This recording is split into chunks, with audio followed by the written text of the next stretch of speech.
बोल रहा हूं, जब भी मैं हेलो बोलूंगा आप एक बार ताली बजाएंगे। हेलो। अरे भाई, सब लोग बराबर प्राइमरी स्कूल गए हो नहीं गए हो, मिडिल गए हो नहीं गए हो, तो जब भी मैं हेलो बोलूंगा एक बार ताली बजाएंगे। हेलो। थोड़ा जरा बाजू वाले को इंजेक्शन दो अपने, जो ताली बजा रहे जा। जब भी मैं हेलो बोलूंगा एक बार ताली बजाएंगे। हेलो। अब आए सुर में हम लोग। हेलो। हम लोग को कई बार लगता है कि हम सुन रहे हैं, हम सुन नहीं रहे होते उस वक्त।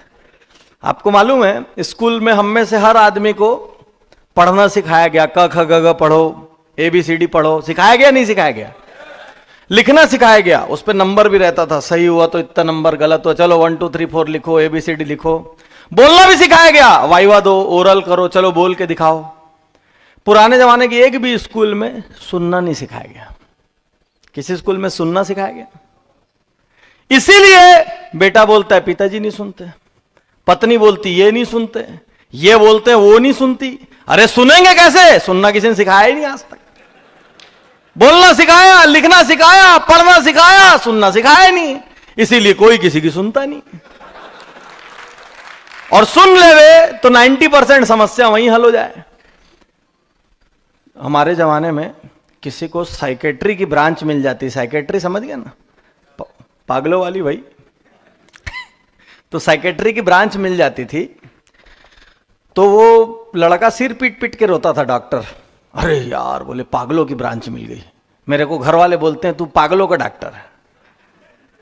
आज वही साइकेट्री हॉट ब्रांच है, हॉट, खूब चलती है।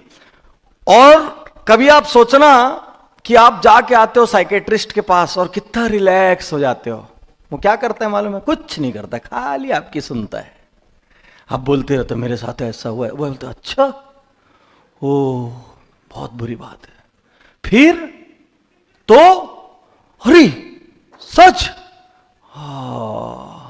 और आपको लास्ट में लगता है क्या इलाज किया मेरा है? उसने कुछ इलाज नहीं किया, उसने एक ही काम किया, सुना आपको, क्योंकि सुनने वाले मिलते ही नहीं। हम लोग सुनते भी है लोगों का, तो सुनने के पहले हमारा दिमाग पीछे प्लान करते रहता है, इसके बाद मेरे को क्या बोलना है।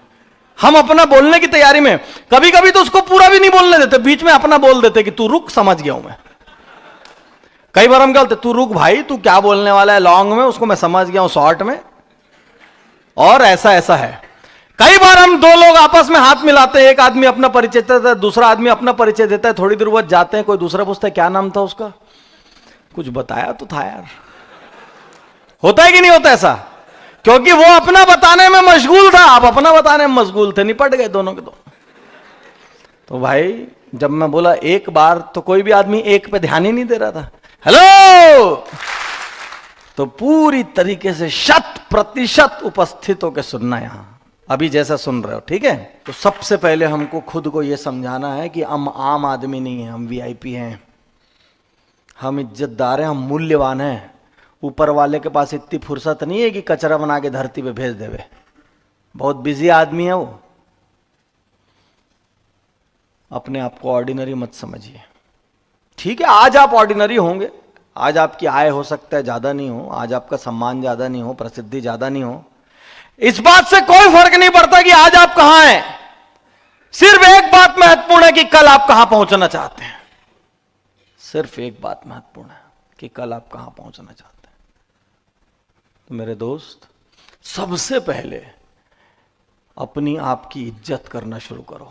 MLM की प्रॉब्लम क्या है? 90% लोग MLM तो करते हैं लेकिन उसी की इज्जत नहीं करते हैं। MLM तो करते हैं लेकिन किसी को बताने से हिचकते हैं कि हम नेटवर्कर हैं।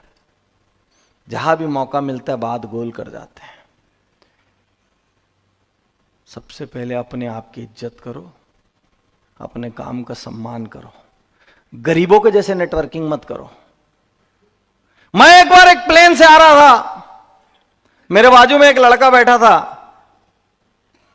वो किसी कंपनी के, नेटवर्क मार्केटिंग कंपनी के खूब ब्रोशर लेकर बैठा हुआ था, कागज पत्तर था हाथ में। मेरी एक आदत है कि मैं कोई भी ट्रेन या फ्लाइट में बाजू वाले को अपना परिचय नहीं देता मैं कौन हूं।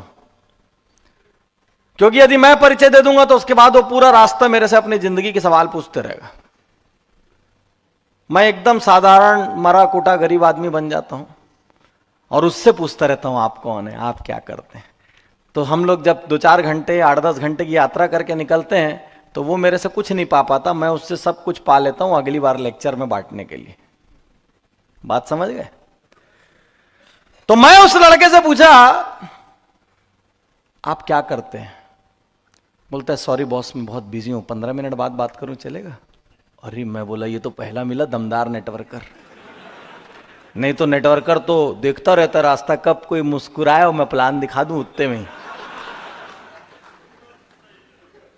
तो वो मेरे को बोलता है सर मैं थोड़ा बिजी हूं, 15 मिनट बाद बात करूंगा।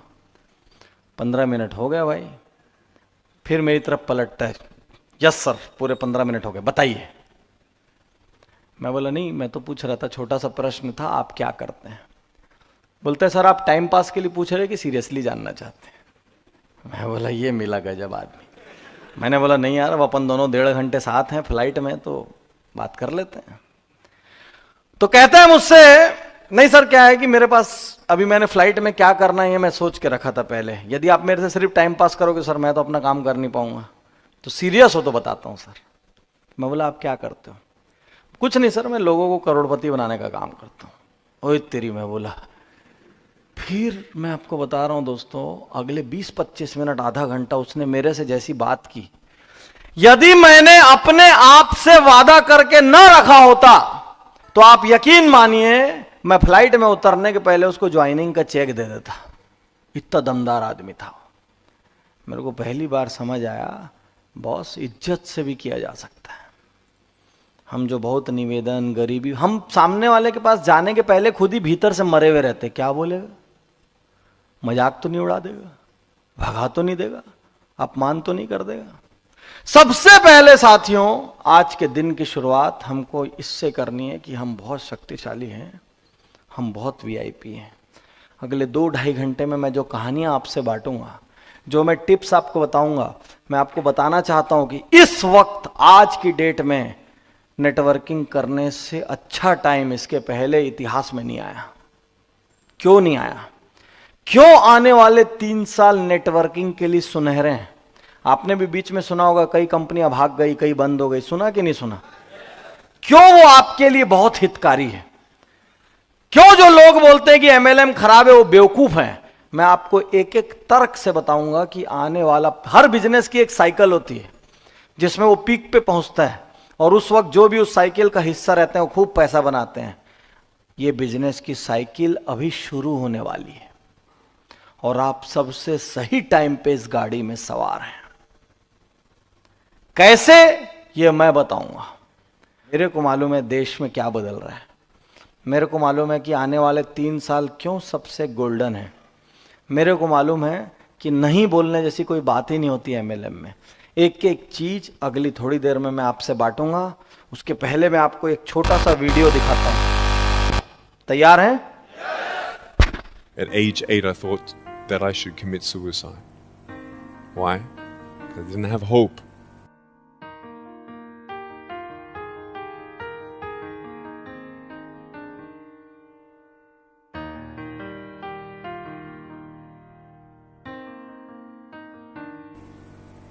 So I tried to give up.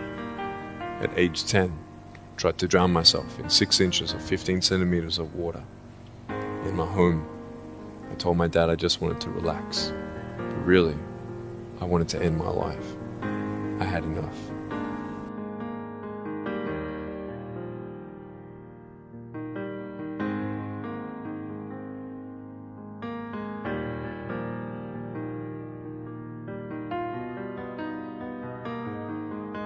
But it was so hard because people put me down. And I started believing that I was not good enough. I started believing that I was a failure. That I'd never ever be somebody who people would like or people would accept.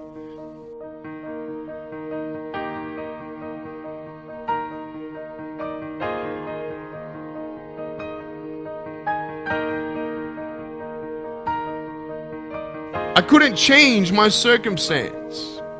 I couldn't just one day wake up and say, hey, give me arms and legs, I need arms and legs. And I had questions and no answers. And I asked my mum and dad, why did this happen? I asked doctors, why did this happen? They don't know. There are some things in life that are out of your control that you can't change and you got to live with. The choice that we have, though, is either to give up or keep on going. So what do you do when you fall down? Get back up. Everybody knows to get back up, because if I start walking, I'm not going to get anywhere. But I tell you, there are some times in life where you fall down and you feel like you don't have the strength to get back up. I'm down here, face down, and I have no arms, no legs. It should be impossible for me to get back up, but it's not. You see, I will try 100 times to get up, and if I fail 100 times, if I fail and I give up, do you think that I'm ever going to get up? No. But if I fail, I try again and again and again. For as long as I try, there's always that chance of getting up. Does that make sense? And it's not the end until you've given up. There's still hope. I'm not here today to tell you that I understand your pain. I don't know how it feels to be abused. I don't know how it feels to feel, quote, fat and you've got an eating disorder. I don't know how it feels to have a broken home. I don't know how it feels. But I know how it feels to have a broken heart. And I know how it feels to be alone.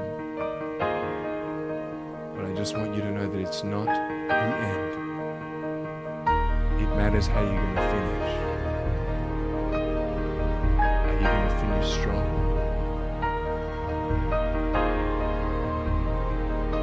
You will find that strength to get back up like this.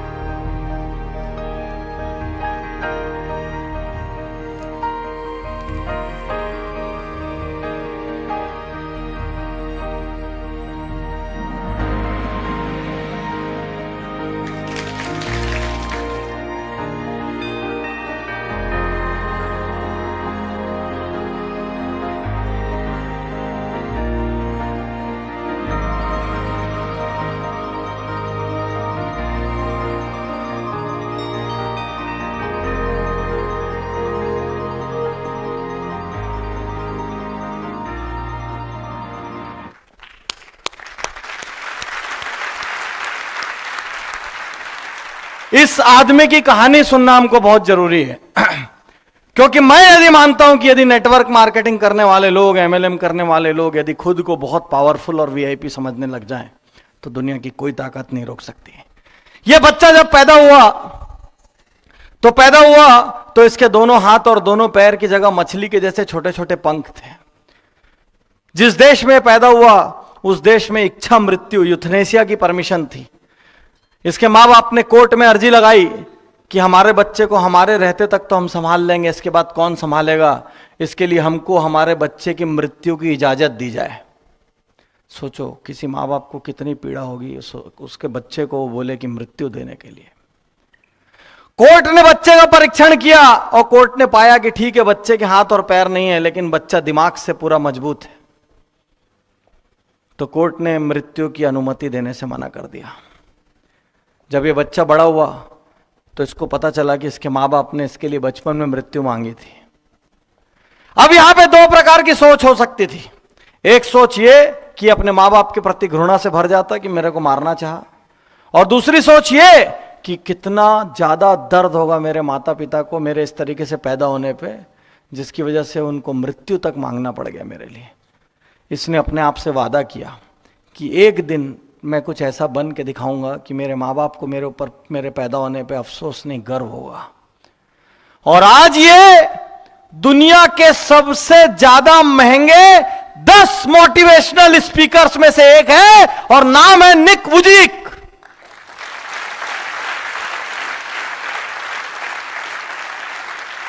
इस video के बाद और उस दिन उदयपुर के उन लोगों से मिलने के बाद मैंने जीवन से बहाने बनाना, अफसोस करना छोड़ दिया, क्योंकि ऊपर वाले ने हमको पूरे अंगों के साथ इतना सबल बना के भेजा है कि हमको किसी भी सूरत में किंतु परंतु मूड नहीं है, नहीं हो पाएगा, नहीं कर पाएंगे, ये सब चीजों की सोच हमको मन से निकालनी होगी।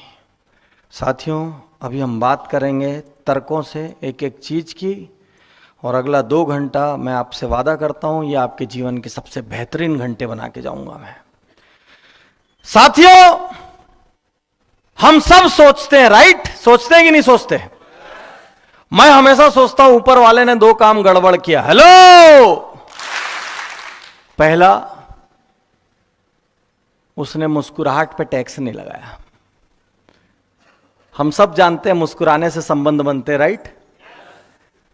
तो भी आदमी चिल्लर पिल्लर टाइप का मुस्कुरा देते हैं। अरे दुनिया में 80% लोगों से तो हमारे सिर्फ मुस्कुराने के संबंध रहते हैं, हम उनका नाम तक नहीं जानते। कितने लोग ऐसे हैं जिनको आप अपने ऑफिसों में मिलते हैं, कितने लोग ऐसे हैं जिनको आप अपनी कॉलोनी में मिलते हैं और पूछते हैं और कैसा है, बोलते बस ठीक हूं। नाम क्या था? नाम तो नहीं मालूम यार। कब से पूछ रहे? 5-7 साल से पूछ रहे कैसा है। बॉम्बे की लोकल ट्रेनों में लाखों लोगों का एक दूसरे से सिर्फ मुस्कुराने का संबंध रहता है, देखते हैं मुस्कुराते हैं। यही दिल से मुस्कुरा दे आदमी, 10-20 बार में एक दोस्त खड़ा हो जाए। यदि ऊपर वाला मुस्कुराने पे टैक्स रख देता और दूसरा सोचने पे टैक्स रख देता, तो एक दिन में इतना खजाना खड़ा हो जाता है कि पूरे देश की गरीबी दूर हो जाती। सोचो, आप तनख्वाह लेके निकले अपनी, घर पहुंचे तनख्वाह आधी खत्म। कैसे? जब भी सोचे तो जेब से 500 का एक नोट गायब हो गया, टैक्स था। तो वो आदमी मेरे साथ ऐसा क्यों किया, 100 गायब, तेरे को मैं देख लूंगा, 200 गायब, ये हमेशा ऐसे ही करता है, 300 गायब, धड़ाधड़ विचार आ रहे, पैसे गायब। साथियों, महात्मा गांधी बोलते हैं कि इंसान कुछ नहीं होता, वो अपने विचारों की मूर्ति होता है। नेल्सन मंडेला बोलते हैं किसी भी इंसान को पहचानना है तो बस उसके विचार पहचान लो, हर आदमी। हेनरी फोर्ड बोलते हैं यदि आप सोच रहे हैं कि आप कर सकते हैं तो आप सही सोच रहे हैं, यदि आप सोच रहे हैं कि आप नहीं कर सकते तो भी आप सही सोच रहे हैं, क्योंकि इन सब के अनुसार सब कुछ सोच से शुरू होता है। तो हम लोग ज्यादातर समय क्या सोचते हैं? मेरे को इस बात को कहने में कोई अफसोस नहीं है कि दुनिया में ज्यादातर समय लोग तकलीफों, परेशानियों, दिक्कतों और मुश्किलों के बारे में सोचते हैं। वो ऐसी ऐसी चीजों के बारे में सोचते हैं जिसमें वो कुछ नहीं कर सकते या करना नहीं चाहते। उनके पास पॉलिटिक्स के बारे में सोचने का टाइम है, करप्शन के बारे में सोचने का टाइम है, क्रिकेट के बारे में सोचने का टाइम है, किसकी लड़की किसके साथ भगी सोचने का टाइम है, कौन कहां डिफॉल्टर हुआ सोचने का टाइम है। इस संसार में हर चीज सोचने का टाइम है, लेकिन उसके पास 15 मिनट एकांत में बैठ के हर रोज अपने बारे में सोचने का टाइम नहीं है। मैं आपसे पूछता हूं, कोई भी ग्रुप फोटो होता है उसमें सबसे पहले किसकी तस्वीर ढूंढते हो? जैसे ही देखे धाड़ धाड़ हमारा कंप्यूटर शुरू, अपने आप को ढूंढते, कहां कहां कहां कहां, मिल गया और अच्छी मिली, स्माइल करते, बढ़िया फोटो आई है, नहीं क्योंकि अच्छे हो आप, मुस्कुरा रहे हो। वही टेढ़ा मेढ़ा मुंह बना हुआ आ गया, अबे बेकार है सब, छोड़। यदि ग्रुप फोटो में हमारी फोटो अच्छी आ गई तो पूरा फोटो अच्छा, और हमारी फोटो खराब आ गई तो पूरी फोटो खराब। हम सबसे ज्यादा अपने आप से प्यार करते हैं, लेकिन सच्चाई यही है हमारे को अपने बारे में सोचने का सबसे कम टाइम है। मैं लोगों से कहता हूं सबसे बढ़िया वक्ता कौन होता है उस दुनिया में? सबसे बढ़िया वक्ता वो होता है जो अपने दिल से बात कर सके। और सबसे बढ़िया श्रोता कौन होता है इस दुनिया में? सबसे बढ़िया श्रोता वो होता है जो अपने दिल की सुन सके। साथियों, कितने कम लोग ऐसे होते हैं जो हर रोज 10 मिनट बैठ के समृद्धि के सपने देखते, तगड़े सपने, बेहतरीन सपने, एक बड़ी गाड़ी का सपना, एक बड़े बंगले का सपना, विदेश यात्रा का सपना, लग्जरीज का सपना, और दिल से देखते और मुस्कुरा के। कई लोग देखते भी है तो धीरे से उनका मन बोलता है बेवकूफ, किस्त कहां से लाएगा। देख भी रहे बड़ा सपना लेकिन विश्वास भी नहीं कर पा रहे हैं। और मैक्सिमम लोग तो सपना भी नहीं देखते। अपना लीडर पूछेगा ड्रीम है? यस सर ड्रीम है। घर गए, काहे की ड्रीम सर? किराया भरना है मकान का, उसी ठिकाना नहीं अभी। तो साथियों, सबसे पहला परिवर्तन यदि कहीं आएगा तो हमारी सोच में आएगा कि हम वीआईपी हैं और वीआईपी की तरह जी सकते हैं। आप लोग एमएलएम में क्यों आए हैं? एक हाथ भी बिना कारण के नहीं उठता। अब मैं जरा गहरा बोल रहा हूं, जिसके पास भी पेन कॉपी पैड है लिखने को तैयार हो जाए, जिसके पास नहीं है वो दिमाग में लिखने को तैयार हो जाए, क्योंकि हर आदमी, मैं यकीनन बोलता हूं, देखो साथियों, नेटवर्क मार्केटिंग में सिर्फ 2 तरीके के लोग सफल होते हैं। एमएलएम में सिर्फ 2 तरीके के लोग सफल होते हैं। और ये सारी बातें आपको सिर्फ अपने लिए नहीं सुनना है। अब यहां से आगे मैं कोई कॉमेडी नहीं करूंगा, कोई मजाक नहीं करूंगा। जगह रहने की जिम्मेदारी आपकी है। कल को आपके बैंक में जो चेक आएगा उसका हिस्सा आप मेरे को नहीं भेजने वाले हो, तो अभी जगह रहने की जिम्मेदारी आपकी है। और इस वक्त यदि आपके बाजू वाला आपके आदमी आपसे बात करे तो उसको बोलना तू चुप रहे, इस वक्त मेरी लाइफ बनाने का प्रश्न है। क्योंकि हम सब लोग क्या गलती करते हैं पता है? हम सब पैदा तो सिंगल होते हैं। सिंगल पैदा होते हैं कि नहीं? अलग अलग जगह पे पैदा होते हैं, या 4 दोस्त सेटिंग करके पैदा होते हैं। ठीक है, तू वाराणसी में बाहर आ, मैं मेरठ में आता हूं, तू लखनऊ में आ, अपन 18 साल बाद मिलेंगे। कोई सेटिंग करके पैदा हुआ है आज तक? लेकिन जैसे हम बड़े होते हैं हम समूह में जीने लग जाते हैं, हम आसपास के लोगों से प्रभावित होने लग जाते हैं। वो काम कर रहा है कि नहीं? हमको कोई अच्छी जगह जाना है, हम एक दोस्त से पूछते हैं चल रहा है, वो बोलता है नहीं यार मन नहीं है। दूसरे से पूछते तू तो चल, नहीं यार तबीयत ठीक नहीं होगी, छोड़ मैं भी नहीं जाता। यही होता है कि नहीं होता है? 4 आदमी, दुनिया इतनी डेंजरस है भाई, 4 आदमी मिलके आपके सपने का कत्ल कर सकते हैं। 4 आदमी, आप सोचो कि आपने एक शर्ट पहनी, शर्ट, और आप उसमें बहुत ही गंदे लंगूर टाइप के दिख रहे हो, और आप पहन के निकलो और आपका एक दोस्त बोले क्या बात है बॉस, आज दिख रहा है, आज है बात। तो अचानक ही आपके भीतर 10% हार्मोन तेज हो जाएंगे। फिर थोड़ा आप और आगे बढ़े, एक दूसरा दोस्त मिलेगा, क्या बात है बॉस, कहां से लिया है शर्ट? अच्छा वो आपकी सबसे घटिया शर्ट है, आपको मालूम नहीं है, और आप उसमें सबसे खराब दिखते हो। लेकिन दूसरा मिला, अब आपको बोलेगा क्या बात है यार, कहां से लिया ये शर्ट?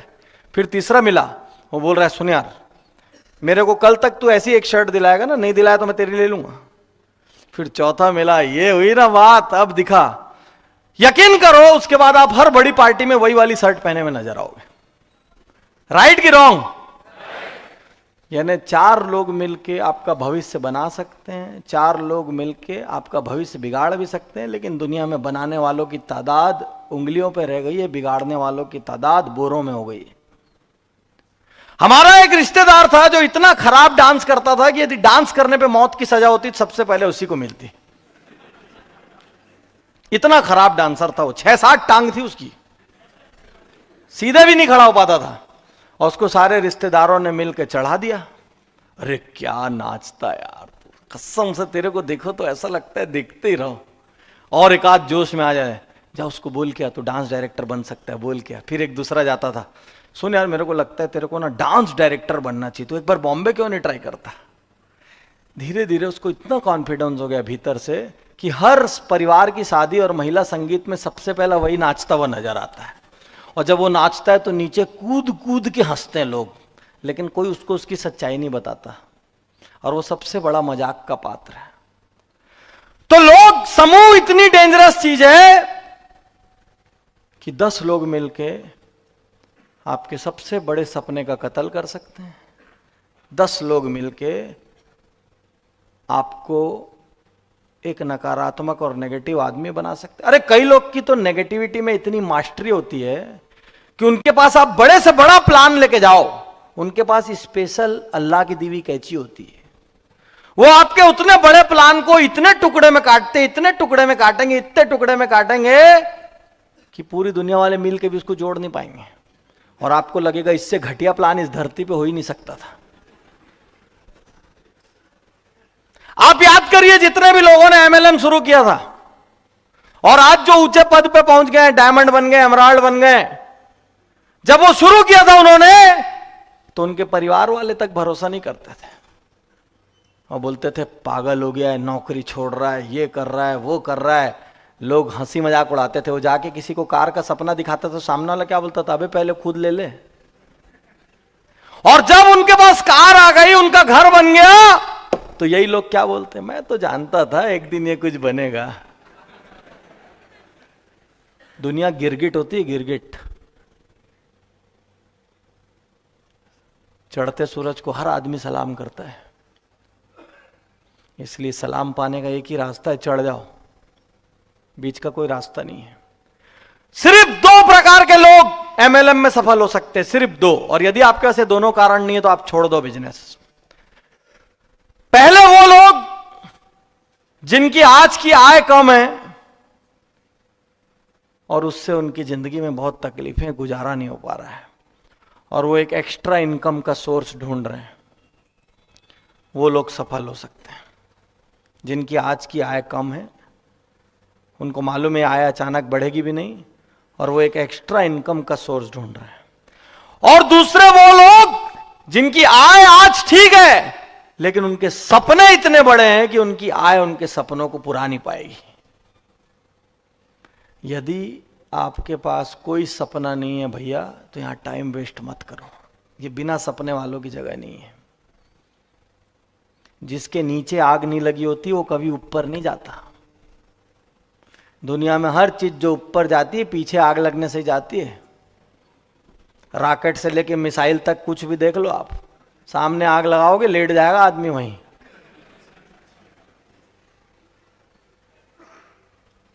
तो भैया यदि कोई आग नहीं है, कोई ड्राइव नहीं है, कोई सपना नहीं है, तो टाइम वेस्ट मत करो। क्योंकि कई लोग इस बिजनेस में ऐसी पिकनिक मनाने आए, ये सोच के आए कि ऐसे ही कर लेंगे। कई लोगों को अपलाइन ने भी सपना दिखा दिया, हाँ ऐसे ही हो जाएगा, और ऐसे ही ऐसे में जब दो चार लोगों ने नहीं बोला और ईगो पे बात आई तो वो छोड़ के चले गए, और उन्होंने नेटवर्किंग को बदनाम किया। बाहर वाले ने नहीं बदनाम किया इसको, हमारे ही साथियों ने बदनाम किया जो यहां सफल नहीं हो पाए, लेकिन बाहर उनको गट्स नहीं था ये बोलने का कि नहीं मेरे अंदर दम की कमी थी इसलिए मैं असफल हुआ। वो बाहर जाके बोलते हैं सिस्टम खराब था, बिजनेस खराब था, अरे सब बेकार है सब। अरे ऐसा कैसे सब बेकार है? तो साथियों, यदि आपके पास सपने नहीं है, यदि आपके पास कोई इच्छा नहीं है, अरे एक इच्छा तो होनी चाहिए कि मेरे पास घर नहीं है सर, मेरे को एक घर चाहिए और मैं यहीं से लूंगा। मेरे को एक विदेशी गाड़ी चाहिए सर, राणा सर जब अपनी गाड़ी में घूमते हैं तो मेरी छाती पे सांप लौट जाता है, कब मेरे पास आएगी। मेरे को अपने पिता के याद में एक अस्पताल बनवाना है सर। सर मैं नहीं पढ़ पाया, मेरे को अपने बच्चों को उत्तर प्रदेश के सबसे बड़े स्कूल में भर्ती कराना है सर, चाहे जो पैसा लग जाए। हम कितनी गलती करते हैं। हम अपने बच्चों को कौन से स्कूल में पढ़ाते हैं? जिसकी फीस हम दे सकते हैं। हम देखते हैं हमारी कमाई कितनी है, उस हिसाब से बच्चे को स्कूल में डालते हैं। अरे सबसे बड़ी स्कूल छाटो, उससे पूछो तेरी फीस कितनी है और उस हिसाब से कमाना शुरू करो।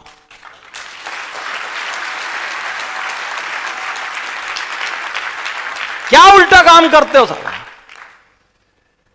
आपके आलस से, आपकी कमजोरी, आपके बहानेबाजी का खामियाजा आपका खानदान भुगत रहा है। थोड़ा सा दम और लगा दोगे, उत्तर प्रदेश के नंबर 1 स्कूल में आपका बच्चा पढ़ सकता है। पढ़ने के पहले आपको यह नहीं सोचना पड़ेगा कि इसकी मंथली फीस कितनी और मैं कितना कमाता हूं। सबसे मूल्यवान चीज आपका बच्चा है, और आप मेहनत पूरी नहीं कर रहे हो करके आपका बच्चा आज एक औसत जीवन व्यतीत कर रहा है। तो साथियों, कोई भी सपना नहीं है तो फिर क्यों हो यहां टाइम पास कर रहे हो? एक सपना, एक दर्द होना चाहिए हर आदमी को, एक दर्द, एक चुभन होनी चाहिए हर आदमी को। एक कहानी बताता हूं आपको, ऐसी ऐसी कहानियां हैं, मैं जब कहानी सुनाना शुरू कर दूंगा 2-3 रात बैठे रह जाओगे, हिलोगे नहीं यहां से। एक बार 8 साल पहले कलकत्ता में एक लेक्चर करने गया। लेक्चर करने के बाद जहां पे बुक्स के स्टॉल विस्टॉल लगते हैं तो खूब ऑटोग्राफ वालों की भीड़ लगती है, फोटो खिंचाने वालों की भीड़ लगती है। लाइन लगी हुई थी और एक लड़का कोने में खड़ा हुआ था, ऐसे एक खंबे से टिक के मेरे को देखे जा रहा था। अब बार बार मेरी उससे नजर मिले और मैं मन में सोचूं भाई तू देख क्यों रहा है मेरे को, मैं सलमान खान थोड़ी हूं, या तो आ और या तो जा। कभी सोचना कि कोई आदमी आपके पास आके खड़े हो कैसा देखने लग जाए आपको, 5 मिनट बाद आपके पेट में दर्द हो जाएगा, ये मेरे को क्यों देख रहा है, राइट कि रॉन्ग? अपन उससे पूछ लेंगे क्या हो गया भाई, तो बोलेगा क्या हो गया, नहीं तू देख क्यों रहा है, तो भैया देख नहीं सकता क्या, को धकिया दिया। बोले सर का टाइम हो रहा है, चलो चलो हटो, कोई बातचीत नहीं। बोला सर हाथ जोड़ता हूं सर, आपसे बात करनी है। मैं बोला यार दोस्त, बात तो मैं कर सकता हूं, लेकिन मेरा तो प्लेन का टाइम हो गया, कभी और बात करेंगे। तो मैं ऐसा आगे बढ़ गया। वो मेरे को पीछे से बोलता है कि सर यदि आप मेरी बात नहीं सुनेंगे तो मैं आत्महत्या कर लूंगा। ए तेरी, मैं बोला मर गया, और आत्महत्या के लिए प्रेरित करने मेरे को जेल हो जाएगी। तो मैं उसकी तरफ देखा, मैं बोला ये नए टाइप का नमूना है। मैं उसको बोला इधर आ भाई, इतना भारी भारी क्यों दे रहा है। मैंने बोला देख यार, मेरी फ्लाइट का टाइम हो रहा है, मैं रुक तो सकता नहीं, अब तेरे को बात ही करना है तो तू मेरे साथ मेरी कार में बैठ जा और एयरपोर्ट तक चले चल, एयरपोर्ट तक रास्ते में तेरे को जो बात करना है कर लेना। साथियों हम वहां से निकले, उसने रास्ते में मुझे अपनी कहानी सुनाई। वो बोला सर मेरी 3 बहनें हैं और 3 बहनों के बाद मैं अकेला भाई हूं। अब क्या था कि कुछ साल पहले तक एक था भाई, सबको लड़के का बड़ा चाव होता था। अब आजकल तो आपको हमको एक लड़का हो जाए एक लड़की हो जाए कोई फर्क नहीं पड़ता, लेकिन पहले एक लड़के का क्रेज होता। तो बोले सर मेरे एक भाई के लिए 3 बहनें पैदा हुई और उसके पिताजी की बहुत छोटी परचून की दुकान थी, बहुत छोटी सी। बोले सर मेरे पैदा होने के कुछ ही साल में पिताजी का देहांत हो गया और मैं उस परचून की दुकान पे बैठने लग गया। बोले सर 3 बहनें, रहने का खर्च, ये वो, खाने का खर्च, धीरे धीरे मेरी दुकान बड़ी से छोटी और छोटी और छोटी होते होते ठेले में आ गई। सर हर कोई मेरे से बोलता था कि तू लड़का है, तू ही करेगा एक दिन कुछ, तू लड़का है तू ही करेगा। तो सर मैं करता क्या, मैं तो एजुकेशन तक नहीं ले पाया था पिताजी के देहांत के कारण। तेरी बहनों की शादी भी तेरे को ही करनी है, तू ही लड़का है, लड़का ही चलाता है घर। बोले सर ये सुन सुन के मेरे को इतनी तकलीफ होती थी कि मैं कुछ कर नहीं पा रहा हूं। सर मैं 3 बार आत्महत्या करने की कोशिश कर चुका हूं। बोले सर 2 बार ट्रैक पे लेटा, ट्रेन ही नहीं आई साली। कई बार ऊपर वाले को नहीं मारना रहता ना तो पूरा अरेंजमेंट करता है वो, और मारना रहता है तो 2 सीढ़ी में फिसलो उतने में मर जाते हो।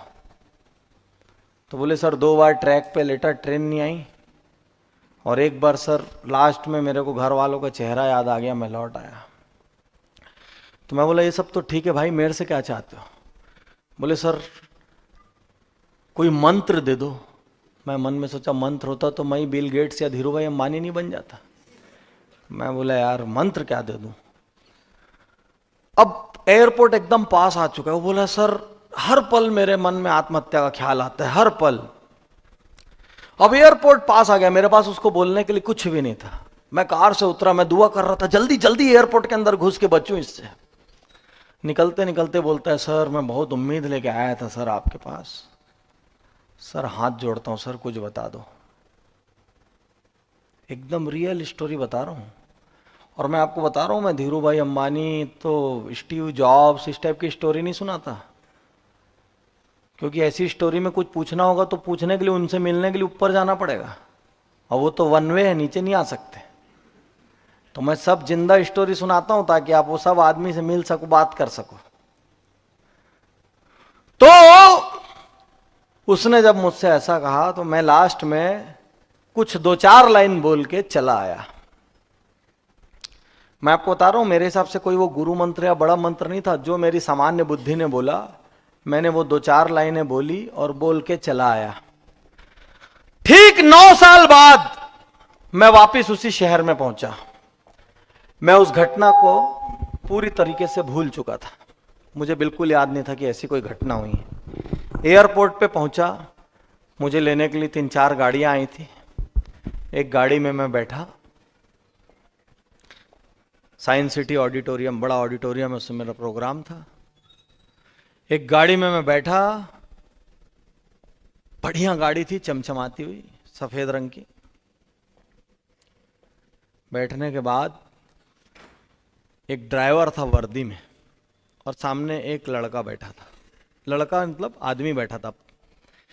उसने मेरे से कहा कि सर प्रोग्राम शुरू होने में 1.5-2 घंटे का टाइम है, आप मेरे घर एक कप चाय पीने चलना चाहेंगे क्या।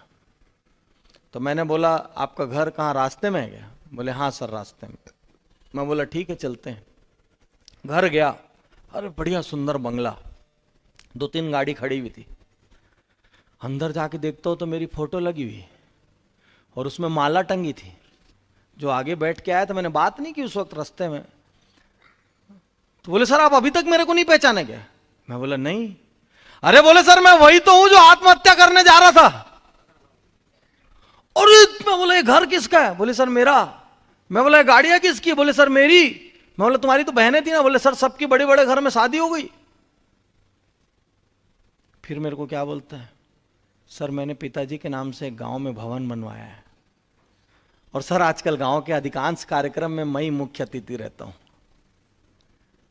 मेरे को याद आ रहा है वो लड़का एकदम गरीब, हल्के से फटे से कपड़े, बिल्कुल जीवन से हारा हुआ, मरने की ओर जा रहा है, और मेरे को बोल रहा है मैं आत्महत्या कर लूंगा। मैं बोला यार जिंदगी ऐसे कैसे बदल गई? बोले सर वही आपने जो मूल मंत्र दिया था। मैं मन में सोच ही रहा हूं कौन सा मूल मंत्र। अच्छा मेरे को कुछ याद नहीं है ना काय का मूल मंत्र। और मैंने ऐसे बोला अच्छा याद रखे हो अभी तक, चलो बताओ। अब मेरे को भी तो याद नहीं था तो उसी से पूछना था स्टाइल से। तो बोला अच्छा याद नहीं, बताओ बताओ। उसने मेरे को बोला सर आपने मेरे को बोला था कि चाहे तू मर चाहे जिंदा रहे, चाहे कितनी भी धूप रहे, चाहे कितनी भी बारिश रहे, आंधी या तूफान रहे, तू हर रोज 4 घंटे MLM जरूर करेगा।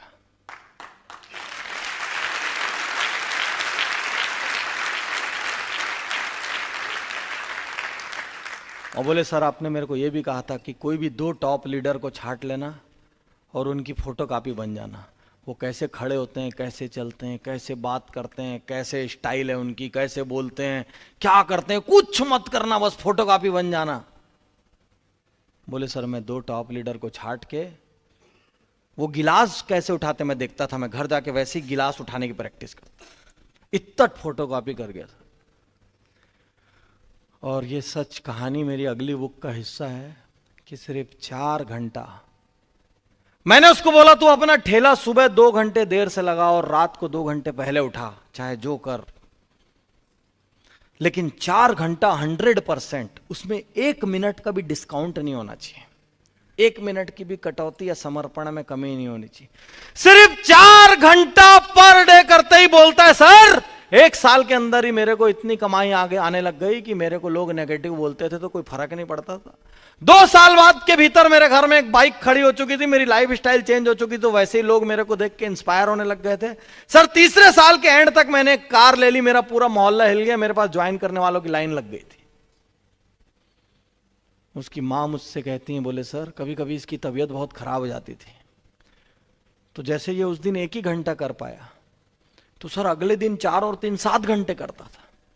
एक भी दिन ऐसा नहीं हुआ सर ये 4 घंटे से 1 मिनट कम हुआ है, और आज वो अपने कुनबे का, अपने समाज का, अपने संभाग के सबसे प्रतिष्ठित आदमियों में से एक है।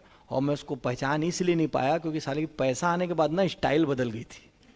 वो पहले बहुत चिल्लर आदमी था और उस दिन जब मिला तो होलसेल हो गया था वो, तो मैं उसको ठीक से पहचान, पैसे की भी तो अपनी भाषा होती, दिखने लग जाता है शरीर में, पहचान में नहीं आता आदमी। नहीं तो मैं तो उसको एकदम गवाऊं चिल्लर टाइप का कोई सोच रहा था, तो वैसा मैं सपने में भी नहीं सोच सकता था कि ये वो वाला आदमी है। तो स्टाइलिश था, सूट वूट डाले हुए ऐसे।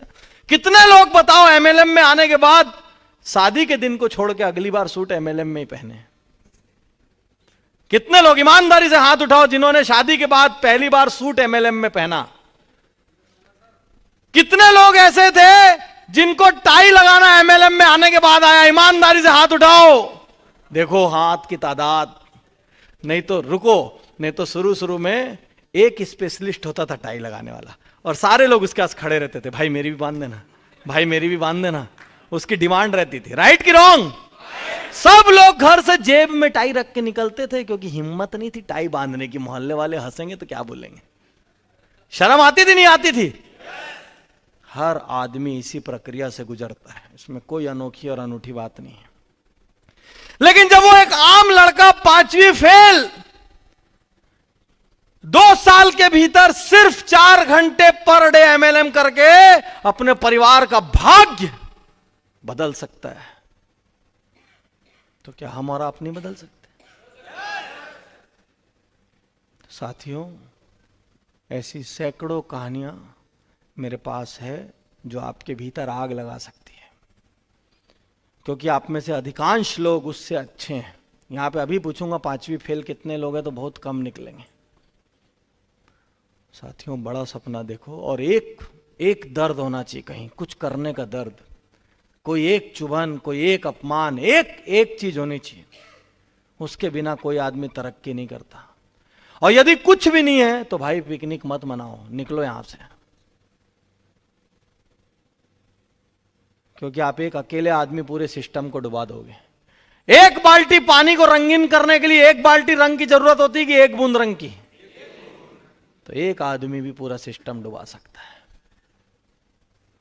तो भैया, कुछ प्रश्न अपने आप से करने हैं। पहला प्रश्न, ये देखो मैंने 5 प्रश्न लिखे हैं, मैं एक एक करके बोल रहा हूं हिंदी में, इसको नोट कर लो। आज रात को जाके इसका उत्तर लिखना है, दिमाग में लिखने की गलती मत करना। 99% लोग क्या अपने दिमाग में याद रखते हैं, ब्लंडर नहीं करना दिमाग में याद रखने का, दिमाग को बड़े काम के लिए रहने दो। पहला प्रश्न, और नहीं तो जो भी आसपास लिख रहा है उससे सेटिंग करके रखो, भाई मैं तेरे से लूंगा, और कुछ नहीं कर सकते तो मोबाइल पे टाइप करो, कुछ भी करो। पहला प्रश्न, आपके अंदर ऐसा कौन सा गुण है जिससे आप इस बिजनेस में सफलता पा सकते हैं? हर आदमी के अंदर कोई ना कोई गुण होता है, हर आदमी के अंदर। कोई आदमी विपरीत परिस्थितियों में धैर्य रख सकता है, कोई आदमी बहुत अच्छी बात कर सकता है, कोई आदमी बहुत जल्दी दोस्त बना सकता है, कोई आदमी किसी का बहुत दिन तक फॉलो अप कर सकता है, कोई आदमी नए लोगों से जल्दी बातचीत शुरू कर सकता है। हर आदमी के अंदर कोई ना कोई एक गुण होता है, और नेटवर्क मार्केटिंग में सफल होने के लिए 100 गुण की जरूरत नहीं होती, एक ही गुण की जरूरत होती है। एक बहुत बड़ा साधु एक नदी को पार करने के लिए एक नाव में बैठता है। नाव वाले से पूछता है, तूने ऋग्वेद पढ़ी है? नाव वाला बोलता है, नहीं साहब, ये ऋग्वेद क्या है? बोले, नास्तिक, तेरा तो आधा जीवन व्यर्थ हो गया। बोले, तूने यजुर्वेद पढ़ा है? बोले, नहीं, ये भी नहीं मालूम। अच्छा चल छोड़, गीता तो पढ़ा होगा? बोले, नहीं साहब, गीता तो हमारे मोहल्ले में काम करती थी, उसके बाद तो चली गई, वो आई नहीं बहुत दिन से। बोले, नास्तिक इंसान। अच्छा छोड़, कालिदास को जानता है? नहीं साहब, कालिदास तो कोई नहीं रहता है। बोलता है, व्यर्थ है, तेरा जीना व्यर्थ है, तेरे जैसे लोग बोझ हैं इस संसार पे। अचानक नदी में बहुत तेज तूफान जैसा आने लग जाता है, लहरें उठने लग जाती, नाव पलटने वाली होती। नाविक पूछता है, तैरना आता है? तो बोलता है, नहीं। क्यों? नाव डूबने वाली, मैं निकल रहा हूं, आप रहो यहीं। तो भाई, महाज्ञानी होने की जरूरत नहीं है एमएलएम में सफल होने के लिए। एक छोटा सा गुण, हर आदमी में एक गुण होता है, और उस आदमी को एक गुण पता होना चाहिए। मैं सिर्फ एमएलएम की नहीं और भी बात करता हूं। आज का जागरण कितने लोगों ने पढ़ा है? किसी ने पढ़ा है आज का अखबार यहां का? आज के अखबार में मेरा एक बड़ा साक्षात्कार है जिसका टाइटल है, सुपर स्पेशलिस्ट होने की जरूरत है। आज मां बाप बच्चे में क्या चाहते हैं? इसको अच्छा डांस आना चाहिए, ये अच्छा गाना गाना चाहिए, ये अच्छी ड्राइंग भी बनाना चाहिए, ये मां बाप का आदर करना चाहिए, टाइम पे सोना चाहिए, टाइम पे उठना चाहिए, धूल में नहीं खेलना, बारिश में नहीं जाना, जंक फूड नहीं खाना, कभी पलट के जवाब नहीं देना, आंख नहीं दिखाना, टाइम पे पढ़ना। है तेरी क्या प्रोडक्ट खरीद रहे हो? अरे वो बच्चा है कि प्रोडक्ट? जिसको एक विटामिन बॉटल पकड़ ली, हाँ vitamin A B C D ये सब, इसमें एफ क्यों नहीं है? चल एफ डाल। या कंप्यूटर के जैसे, हाँ भैया कैसा बच्चा चाहिए आपको? हाँ तेज दौड़ना चाहिए, यस बोलिए, डांस करना चाहिए, हाँ बोलिए, और भाषण देने, हाँ तो हो गया, ये लो ये आपका बच्चा लो।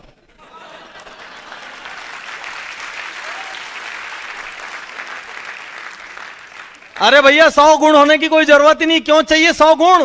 क्या 100 कैरियर अपना लोगे क्या? जिसके भीतर 10 चीजों में जो औसत रहता है ना, वो अच्छा स्टाफ बनता है। जो एक चीज का सुपर स्पेशलिस्ट होता है वो अच्छा मालिक बनता है। इसलिए आपके भीतर एमएलएम में जीतने के लिए 25-50 गुण की जरूरत नहीं है। एक गुण अपने भीतर ढूंढ लो, और आपको मालूम होना चाहिए मेरा एक गुण है, ये साला मेरे को 100 बार मना करेगा, मैं फिर भी 101 बार इसके पास जा सकता हूं, ये मेरा गुण है।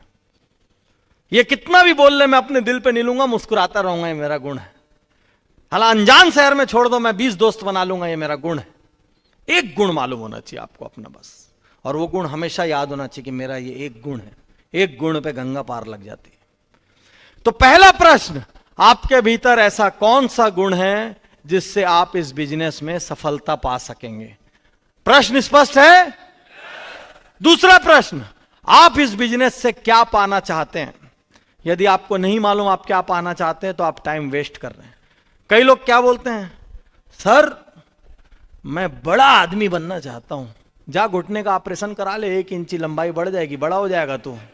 आजकल एडवर्टीजमेंट आता है ना, इलीजारो तकनीक से 1 इंच बढ़ाओ। और भी ज्यादा प्रॉब्लम है तो लेट जा, मुर्दे की हाइट हमेशा बढ़ जाती है। कई लोग क्या बोलते, सर मैं नाम कमाना चाहता हूं। कितना नाम चाहिए तेरे को? तेरे घर वाले जान जाएं, तेरे मोहल्ले वाले जान जाएं, तेरी कॉलोनी वाले जान जाएं, तेरे ब्लॉक वाले जान जाएं, तेरी डिस्ट्रिक्ट वाले जान जाएं, तेरे डिवीजन वाले जान जाएं, तेरे स्टेट वाले जान जाएं। अरे नाम कितना चाहिए वो तो बता, मात्रा। नहीं तो पता चला मर रहे जिस दिन, और एक आध दोस्त बोला क्यों, तू तो बोला था नाम कमाऊंगा। कमाया तो मेरे पूरे घर वाले नाम जानते मेरे। तो जब तक आपके पास क्लियर कट लिखा हुआ विशिष्ट स्पेसिफिक सपना नहीं है, तब तक सपना बेकार है। एक सपना होना चाहिए। हरियाणा के हिसार शहर में एक बार मैं लेक्चर करने गया, वहां मेरे हाथ से कार बटनी थी। जब कार बटनी थी तो अचानक मैं देखता हूं कि एक लेडीज का नाम पुकारा गया। महिला वर्ग बैठी है ना इतनी सारी, तो एक लेडीज का नाम पुकारा गया। तो मैं देखता हूं वो स्टेज पे आई कार की चाबी लेने। तो मैं पहले उसको ऊपर से नीचे तक देखा और मैं पूछा, नहीं आईडी तो ठीक है तुम्हारे नाम पे, काम कौन करता है? बात समझ गए? आईडी तो तुम्हारे नाम पे, काम कौन करता है? बोले मैं ही करती हूं साहब। अच्छा। थोड़ी देर बाद देखा एक और कार अनाउंस हुई, फिर उसको। अरे मैं बोले ये कैसे होगी? फिर मेरे को पता चला कि वो 4 कार जीत चुकी इसके पहले। तो मैं बहुत वो हो गया, उत्कंठा में आ गया। मैंने वो महिला से कहा कि भाई ये प्रोग्राम खत्म होने के बाद मेरे को आपसे 5 मिनट मिलना है। मैंने उसको बुलाया और मैंने उससे पूछा, कैसे करते हो ये सब? कैसे 4-4 कारें ले ली तुमने? वो क्या बताती है, बोले साहब मेरे पति ट्रक ड्राइवर थे, 2 छोटे छोटे बच्चे थे, अचानक पति का देहांत हो गया। मैं देखती थी मेरी मालकिन घर में रोज मीटिंग बिठाती थी और वहां कुछ कुछ समझाती थी। मेरा काम था बर्तन वर्तन साफ करना, चाय पानी ला के देना। मैं रोज रोज सुनती थी। एक दिन मैंने अपनी मालकिन से बोला, मालकिन मेरे को भी बना लो इसका हिस्सा। मालकिन ने डांट डपट दिया मेरे को। मैंने मालकिन को बोला, मालकिन मेरी तनख्वाह में से काट लेना आप, क्योंकि बोले मैं अपने 2 छोटे छोटे बच्चों को कुछ बनाना चाहती थी। उसके पिता ने सपना देखा था कि मेरे बच्चे ये बनना चाहिए, तो मैं उनका सपना पूरा करना चाहती थी। और बोले मैं अपने मालकिन का बैग उठाने लग गई, उनके साथ घर घर जाया करती थी और धीरे धीरे धीरे धीरे धीरे करके 4 कार की अचीवर हो गई है। और आप आश्चर्य करोगे जान के कि उसका बच्चा आज कलेक्टर बन गया है। कलेक्टर बन गया।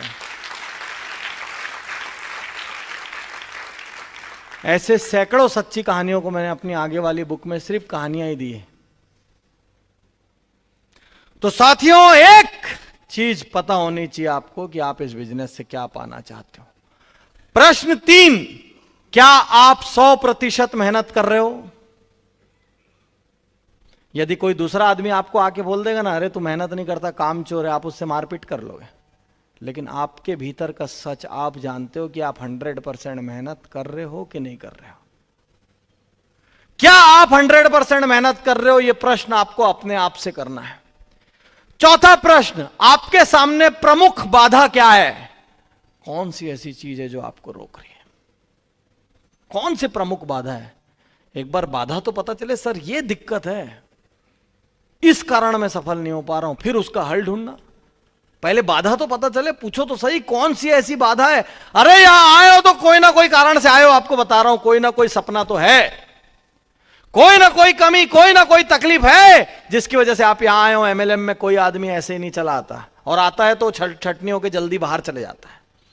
यदि आप यहां आज बैठे हो तो कोई ना कोई एक पॉइंट तो है जिसकी वजह से आप बैठे हो, जो पाना है, कुछ ना कुछ कहीं किसी को करके दिखाना है, कुछ ना कुछ किसी अपमान का बदला लेना है, कोई ना कोई एक कमी थी जिसको जीवन में आपके मन के किसी कोने को साल रही है, उस कमी को आपको जीतना है। कोई ना कोई एक बात तो है।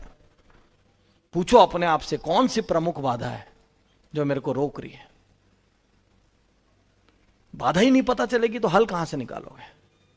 और लास्ट और अंतिम प्रश्न, ये आप कितने साल में पाना चाहते हैं? जो भी आप पाना चाहते हैं वो आप कितने साल में पाना चाहते हैं? याद रखिए, जब तक किसी सपने की टाइम लिमिट नहीं होती वो सपना सपना नहीं होता। आपके घर में कोई शादी है, आप 6 महीना पहले ज्यादा टेंशन में रहते हैं कि 3 महीना पहले? 3 महीना पहले कि 1 महीना पहले? 1 महीना पहले कि 1 हफ्ते पहले? 1 हफ्ते पहले कि 1 दिन पहले? 1 दिन पहले की बारात दरवाजे पे आनी उसी वक्त? हम सब जब घर में हमारे टेलीफोन बिल आता है ना, बीवी बोलती है बिल आ गया है जी, हमारा पहला प्रश्न क्या होता है? लास्ट डेट कब है? राइट कि रॉन्ग? हर आदमी पूछता है लास्ट डेट कब है। फिर वो बीच में एक बार याद दिलाएगा कोई घर का आदमी, अरे अभी तो बाकी है ना 5 दिन। फिर लास्ट में कहा बताना नहीं था आज लास्ट दिन है। कितनी लंबी लाइन होगी आज। दुनिया में 90% स्टूडेंट एग्जाम के आखिरी दिन ही एग्जाम फॉर्म भरते हैं। क्यों? क्या कुछ बदल जाता है आखिरी दिन तक? नहीं, अभी तो बचा है टाइम, अरे अभी तो दिन है। अच्छा, सब लोग एग्जाम में गए कि नहीं गए? कभी ना कभी एग्जाम दिए? कौन सा सब्जेक्ट का पेपर बिगड़ता है? जो लगातार चलता है वो, या जिसमें 2-4 दिन की छुट्टी हो जाती है वो? क्योंकि आदमी 4 दिन की छुट्टी वाले में क्या बोलता है? टाइम है, अभी तो कल कर लूंगा, फिर कल कर लूंगा, फिर आखिरी दिन अरे ये कैसा हो गया, 4 दिन की छुट्टी थी। तो साथियों, यदि आपके सपने में टाइम लिमिट नहीं है, हेलो, यदि आपके सपने में टाइम लिमिट नहीं है, हेलो, यदि आपके सपने में टाइम लिमिट नहीं है, हेलो, यदि आपके सपने में टाइम लिमिट नहीं है, ये क्या हुआ? ये क्यों हुआ? क्यों हुआ अभी चौथी बार वाला गड़बड़? इसी को कहते हैं सब कॉन्शियस माइंड। अपने आप बच गई ना, क्योंकि आपने उम्मीद कर लिया कि मैं अब ऐसे ही करूंगा। भाई, जिंदगी कोई नक्शा नहीं है जो उम्मीद के हिसाब से ही चलेगी। कभी कभी निर्णय बदलना भी पड़ता है। कुछ नया पाने के लिए जिंदगी में कुछ नया करना पड़ता है। जो काम आप सालों साल से एक ही तरीके से कर रहे हो, आप सोचो कि मैं उसी तरीके से करता रहूं और कुछ नया और बड़ा हासिल हो जाए, तो कुछ हासिल नहीं होने वाला। यदि परिणाम बदलना है तो या तो काम बदलना होगा और या तो काम करने का तरीका बदलना होगा। साथियों, मैं आपको बताना चाहता हूं क्यों एमएलएम। अब मैं एकदम तार्किक बात बताने जा रहा हूं। एक एक बात जिसको नोट करना हो करे, क्योंकि आप सबको डाउनलाइन के साथ ये बातें बांटनी है। और दिमाग में नोट करो, कागज पे नोट करो। मैं तो वैसे दिमाग में नोट करने का सख्त विरोधी हूं। पहला, अभी आपको मैंने बताया कि कौन सी 2 आवश्यकताएं हैं एमएलएम करने के लिए। एक, या तो आपकी आय ऐसी हो जिससे आपका गुजारा ना हो रहा हो, और या आपकी आय अच्छी हो लेकिन आपके सपने इतने बड़े हो कि आय पूर्ण ना पाए। दूसरा, हिंदुस्तान एमएलएम के लिए बेस्ट क्यों है। अब अभी तक आपको लोग ये बताते हैं ना, अरे यार मार्केट में बहुत सैचुरेशन है, अरे यार जहां जाओ लोगों के पास कोई ना कोई जा चुका है, जहां जाओ लोग नकारात्मक बोलते हैं, खराब बोलते हैं एमएलएम को, ये बोलते हैं वो बोलते हैं। मैं आपको बताना चाहता हूं हिंदुस्तान इस वक्त क्यों बेस्ट है दुनिया में, और मैं ही इसको बता सकता हूं क्योंकि मैं ही जुड़ो जोड़ो जीतो मेरी एकमात्र पुस्तक है किसी भी हिंदुस्तानी राइटर की जो विदेशी भाषाओं में अनुवादित होकर विदेश में बिकती है।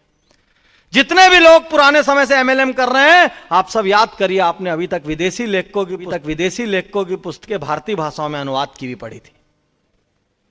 जुड़ो जोड़ो जीतो एक ऐसी बुक है जिसको विदेशी लोग भी पढ़ते हैं।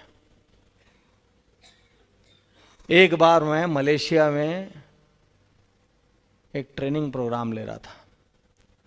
ट्रेनिंग प्रोग्राम लेने के बाद एक प्रेस कॉन्फ्रेंस थी। मैं और कंपनी का मालिक बैठे हुए थे। एक एक बात याद रखना, क्योंकि जब भी आपका डाउनलाइन बोलता हुआ आए ना, सर बहुत बेकार है मार्केट, सब ये है सब वो है, तब आपको यही तर्क देने हैं। एक पत्रकार ने प्रश्न किया कि सर दुनिया में इस वक्त नेटवर्क मार्केटिंग करने के लिए सबसे अच्छा देश कौन सा है? उसने तुरंत छूटते से जवाब दिया। मलेशियन कंपनी का मालिक है ना, इंडियन नहीं। तुरंत छूटते से उसने जवाब दिया, भारत। मैं उसकी तरफ देखने लग गया। तो पत्रकार ने पूछा क्यों? उसने एक जवाब दिया, एमएलएम के लिए दो चीजों की जरूरत है। एमएलएम एक पीपल्स बिजनेस है, राइट? एमएलएम के लिए दो चीजों की जरूरत है। पहली चीज, बहुत सारे लोग, यानी कि आबादी, क्योंकि पीपल्स बिजनेस है, जितने पीपल उतना बिजनेस। तो एमएलएम की पहली जरूरत है बहुत सारे लोग, और दूसरी जरूरत है बहुत सारे जरूरतमंद लोग। फर्क समझ गए? बहुत सारे लोग में तो हमसे आगे भी एक देश है। कौन सा देश है? लेकिन बहुत सारे जरूरतमंद में हम ही नंबर 1 है। तो पहली चीज बहुत सारे लोग, और दूसरी चीज बहुत सारे जरूरतमंद लोग। और मैं बता रहा हूं, सही समय पे सही बिजनेस में सही जगह पे होना भी भाग्य की बात होती है। आज एकदम सही समय है, आप एक सही देश में पैदा हुए हैं, भयंकर आबादी है। लोग बोलते हैं ना बिजनेस पूरा भर गया है। मैं आपको बताना चाहता हूं कितनी आबादी है इंडिया की, बताओ। लगभग 120 से 140 करोड़ के बीच हिंदुस्तान की आबादी है। और मैं जब इतना बोल रहा हूं, इसके बीच में अभी 10-20 और पैदा हो चुके हैं इधर उधर। 120 से 140 करोड़ की आबादी में यह सच बोलते हुए मैं यह गर्व महसूस करता हूं कि हिंदुस्तान में आज भी 5 करोड़ लोग भी एमएलएम नहीं कर रहे हैं। और यदि 125 करोड़ की आबादी है तो 120 करोड़ इंतजार कर रहे हैं आपके साथ साइन करने के लिए। यही सच्चाई है।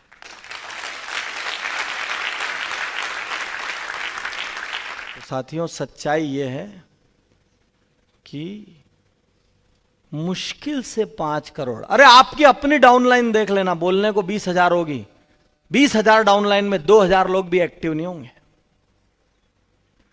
5 करोड़ एक्टिव तो साइनिंग है। और मैं बोलता हूं पूरे हिंदुस्तान की सारी कंपनी मिला लोगे ना, सारी, तो भी 50 लाख एक्टिव नेटवर्कर नहीं होंगे। एक्टिव नेटवर्कर जितने भी लोग बोलते हैं ना मेरी डाउनलाइन 10,000 है, 20,000 है, 50,000 है, मैं पूछता हूं एक्टिव कितने हैं? हवा निकल जाती, वहीं 10% बचते हैं। राइट कि रॉन्ग बताइए? 10-20% से ज्यादा है किसी की डाउनलाइन एक्टिव? तो जिस देश में, और क्या सिंगापुर और मलेशिया, थाईलैंड, ये सब नेटवर्किंग के किंग बने हुए। कितना बड़ा है सिंगापुर? आधे दिल्ली के बराबर, उतना सा सिंगापुर है। हम एक अकेले भारत में, मैं आपको ईमानदारी से बता रहा हूं, 50 देश के बराबर हैं हम। चाहे क्षेत्र देख लो, और जनसंख्या में तो 60-70 देश के बराबर हो जाएंगे हम। तो आपको असली में एमएलएम करने की परमिशन एक देश की नहीं है। सच्चाई है 60-70 देश में करने की परमिशन है आपको।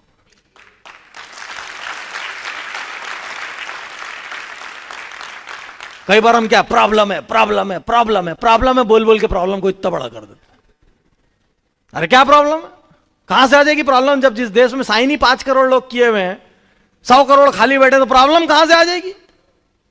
ठीक है, उनके दिमाग में हो सकता है कुछ नेगेटिविटी हो, अपने को जाके साफ करना है। कहीं पे भी जमीन में बैठते हो तो पहले उसको साफ करके फिर बैठते हो कि नहीं बैठते?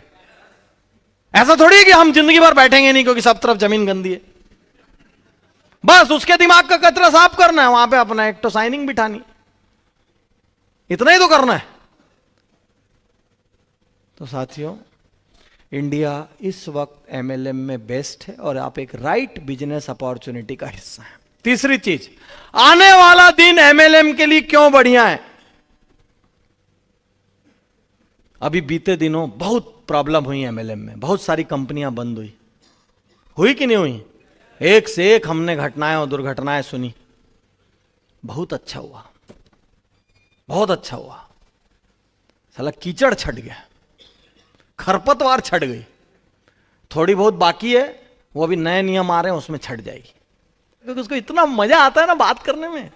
बात करो, पैसे ले आओ, बात करो, करते क्या हो इसके ज्यादा? और कुछ नहीं करते हो, बता रहा हूं, फालतू का रोना गाना करते हो। बात करो, पैसे लाओ, बात करो। कोई पूछेगा राणा जी से आपकी गाड़ी काहे की? कुछ नहीं जी, खाली बातचीत में खड़ी हुई है। जितने लीडर के बंगले काहे से बनाया जी? ऐसा नहीं बोलना चिनको ईंटे से बनाया, मार्बल से बनाया, बातचीत से बनाया हूं जी। करते क्या हो इसके अलावा? और बता दो, एक बोरी उठाते हो, एक जगह पसीना बहाते हो, कुछ करते हो तो?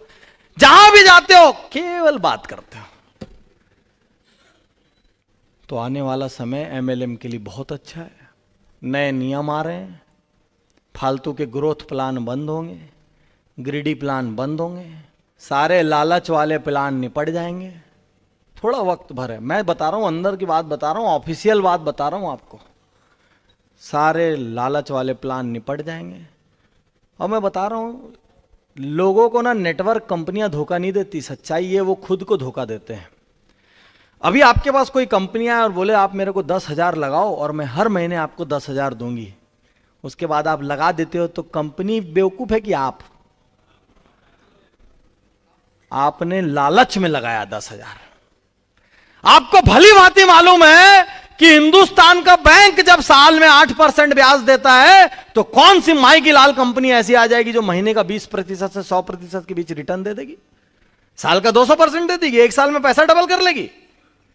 आपको भली भांति मन के किसी कोने में मालूम रहता है कि ये भाग सकती है।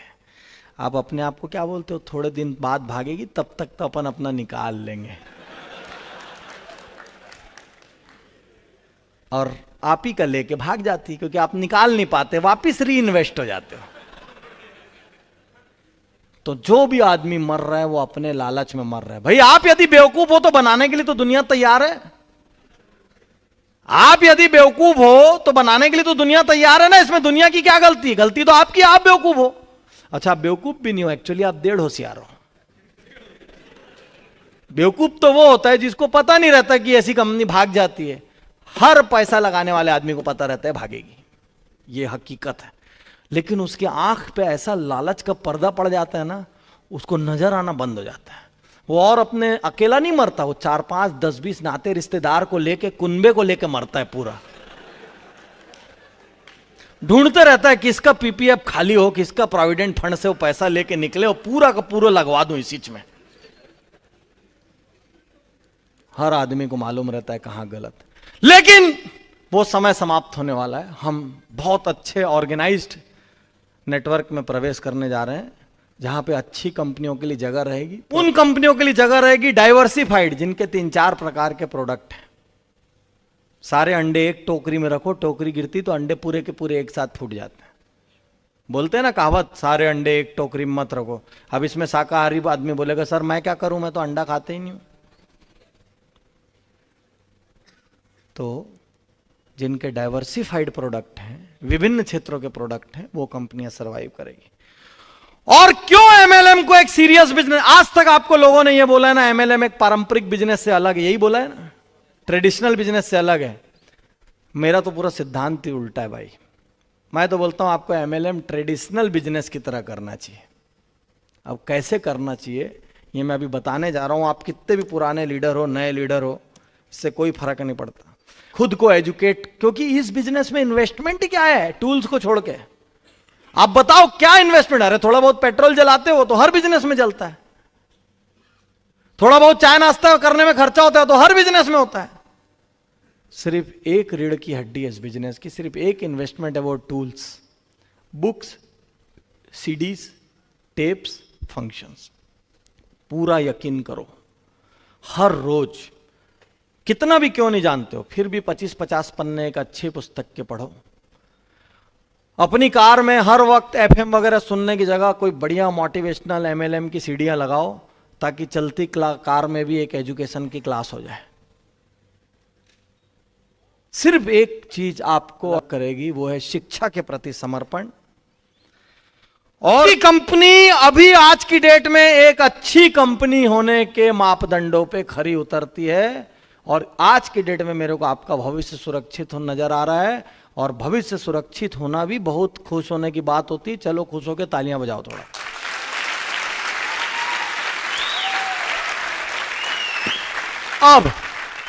अब आते हैं मूल मुद्दे पे। कंपनी का तो हो गया जो होना। अब मेन प्रश्न है आपका, आप कैसे कर रहे हैं इस बिजनेस को।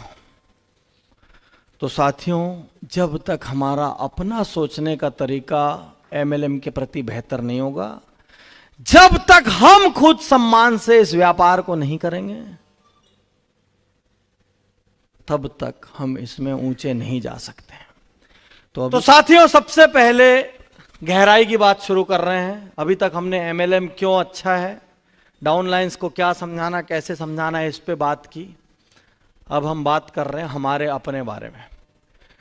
आपकी अपनी सोच एमएलएम के बारे में क्या है। साथियों, जितने भी लोग इसको शॉर्ट टर्म बिजनेस मान के कर रहे हैं, आप गलती कर रहे हैं। ये शॉर्ट टर्म बिजनेस नहीं है। जो बिजनेस आपको एक घर दिलाने के लिए आपने चुना है, जो बिजनेस एक गाड़ी दिलाने के लिए चुना है, जो बिजनेस अपने बच्चों को उच्च शिक्षा दिलाने के लिए चुना है, जो बिजनेस आपने समाज को योगदान देने के लिए चुना है, वो शॉर्ट टर्म का बिजनेस नहीं हो सकता। तो पहली चीज, इस बिजनेस को एक लॉन्ग टर्म बिजनेस की तरह सोचो। दूसरी चीज, ढेर सारी समस्याएं हैं मार्केट में, ढेर सारी है, लेकिन उस ढेर सारी समस्याओं के बीच ढेर सारे समाधान भी छुपे हैं। समस्याएं देखने की जगह समाधान देखना शुरू करो। और मैं बोलता हूं, एमएलएम में समस्याएं होती नहीं है। मैं चाहता हूं कि आप लोग थोड़ा बताएं कि जब आप मार्केट में जाते हैं तो लोग क्या क्या बोलते हैं। मैं आज आपको एक ऐसा मूल मंत्र देखने जा रहा हूं, गुरु मंत्र देने जा रहा हूं, जिसके बाद आपको मार्केट में कोई समस्या नहीं होगी। क्या आपको एक गुरु मंत्र चाहिए? मतलब जैसे ही आपका कोई नहीं बोलेगा, आप भीतर से गदगद बाग बाग हो जाओगे। ये गुरु मंत्र आपको चाहिए? तो पहले ये बताएं, मार्केट में जाते हैं तो क्या क्या प्रॉब्लम आती है। एक एक पॉइंट बोलना है बस, बोलो। लोग बोलते हैं कंपनियां भाग जाती है, वेरी गुड। और वेरी गुड, पैसा नहीं है तो जिंदा क्यों है भाई? हाँ बोलो। समय नहीं है, वेरी गुड। और एक एक में एक, रुको रुको, क्या बहुत दिन का दबा हुआ निकल रहा है क्या मन से? क्या है, लीडर लोग तो बोलने नहीं देते, उल्टी बात नहीं करना बोलते। मैं तो बोलता हूं बोलो बोलो, सब उल्टा बोलो, मेरे को सब सीधा करके जाना है। हाँ बोलो। कसम नहीं खाया होता तो कौन खिलाया कसम उसको? अच्छा ठीक है, घर वाले भी इन्वॉल्व हो गए मामले में, ठीक है। और ऐसा नहीं एक एक आदमी खड़े होते जाओ, मैं पूछ लूंगा जिससे पूछना है, जिसको इसको बोलना है खड़े हो जाओ, बोलो। रुको रुको, मैं बोलूंगा बोलने, बोलो। इस बिजनेस से तुमने कितना पाया? वेरी गुड, बोलो। बहुत सारी कंपनी में लगा दिया हमने, बोलो। क्या नेटवर्किंग आगे चलती रहेगी? क्या उसको पता है वो चलता रहेगा? नहीं, मैं तो ऐसे ही पूछा भाई। हाँ, लोगों से मिलना अच्छा नहीं लगता तो जंगल में भेजो उसको। हाँ बोलो। कई लोग बोलते हैं इन्वेस्टमेंट है। हाँ, ऊपर बालकनी, बोलो।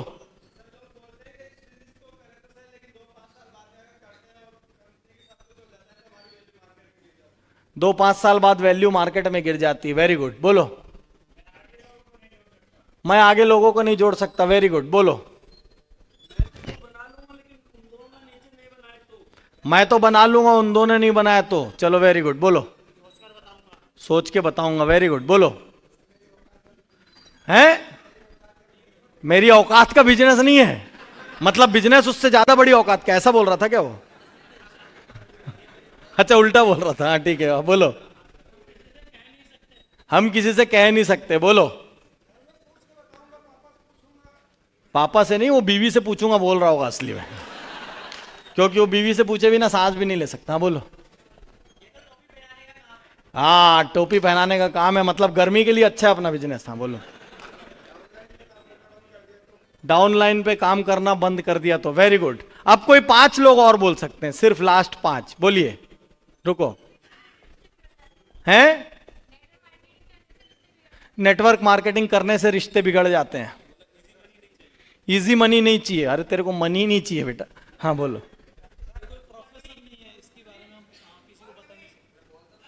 हाँ आ रहा हूं ऊपर आ रहा हूं भैया, ऊपर आ रहा हूं। हाँ बोलो। ये प्रोफेशनल नहीं है, लोगों को बता नहीं सकते। बोलो भाई बालकनी। हैं? बहुत सी करके छोड़ चुका है, तो वो अपने वैसे भी किसी काम का नहीं, को साइनिंग मत कराना। बोलो। ये बिजनेस चलाया किसने? अकबर के जमाने से चला है बोलना, जब उसने दीन इलाही धर्म शुरू किया, उसी के साथ एमएलए में आया। बोलो।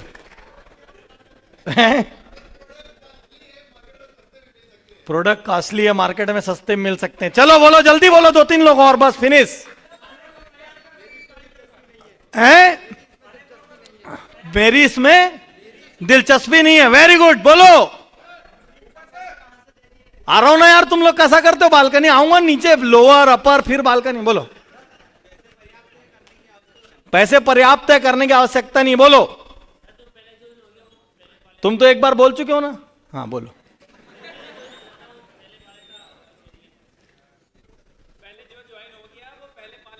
पहले जो ज्वाइन होता है वो पहले पा लेते हैं। हाँ चलो।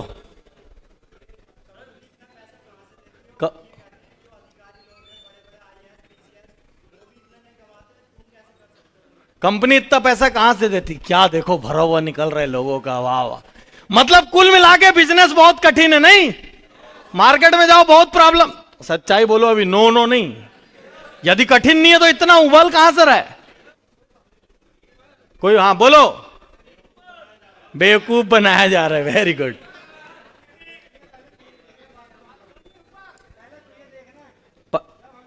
पहले तेरे को देखेंगे फिर हम करेंगे। तो भाई साहब, बहुत देर से खड़े हो, कुछ बोलना है? अब रुको, अब जितने खड़े हैं इतने ही खड़े रहेंगे। अब एक अभी आदमी और खड़ा नहीं होगा। रुको 1 मिनट। 1 2 3 4। आप खड़े हो कि बैठे हो? हाँ ठीक है। 5 6 7। अब ये 7 को छोड़ोगे, एक भी खड़ा नहीं होगा। शुरू करो यहां से। बोलो। अच्छा, प्रोडक्ट मार्केट से बहुत तरह के ले सकते हैं, इसमें इनके पास तो 2 ही है। वेरी गुड, बोलो। मैं संतुष्ट हूं। सबसे बड़ा असंतुष्ट वही होगा, बता रहा हूं। हाँ बोलो।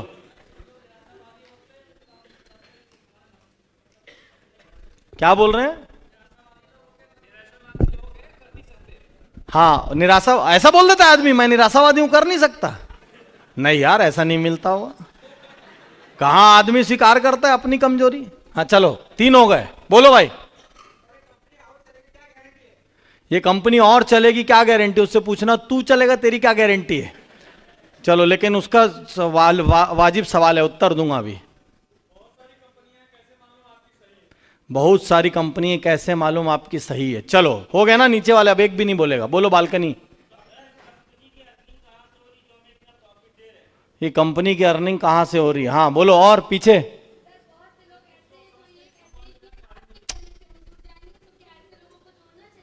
आपके कहने से जुड़ जाएंगे, ऐसा बोलने वाले को जोड़ना चाहिए क्या? हाँ बोलो।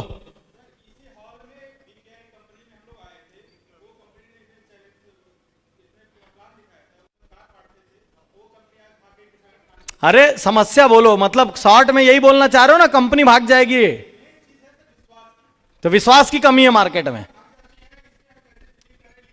ठीक है, और बोलो। कौन बचा? लास्ट। अब इसके बाद किसी को परमिशन नहीं है। बोलो। प्रोडक्ट ले लेंगे लेकिन काम नहीं कर पाएंगे।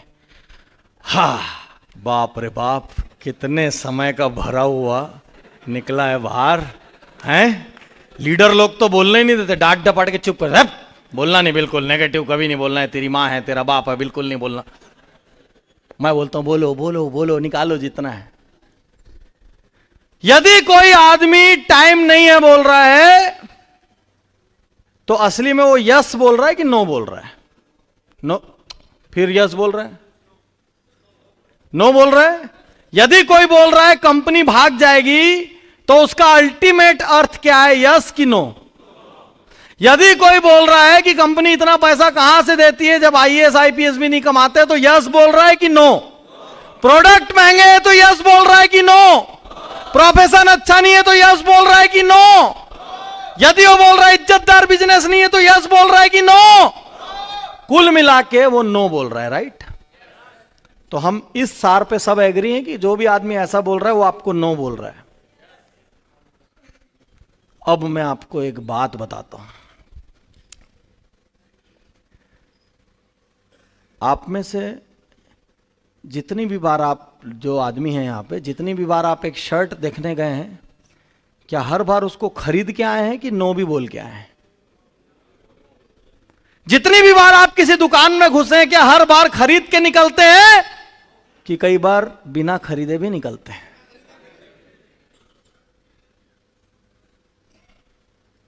जिसने भी अपनी बाइक ली है, वो जितनी बार बाइक के शोरूम में गया, हर बार बाइक खरीद के निकला कि कई बार टेस्ट ड्राइव लेके चाय पी के निकल लिया? एक शहर में करोड़ों की लागत से एक आदमी एक शोरूम बनाता है बाइक का, एक कार का, करोड़ों का उसमें इन्वेस्टमेंट करता है, 25-25 स्टाफ रखता है, बिजली का खर्चा, सेल टैक्स, इनकम टैक्स, बाजार की तेजी, मद्दी, एडवर्टीजमेंट, सब कुछ करने के बाद आप उस शोरूम में पहुंचते हो। वहां पे एक सुंदर सी लड़की मुस्कुराते हुए आपका स्वागत करती है, आइए सर, भले ही आपकी शकल स्वागत करने जैसी नहीं हो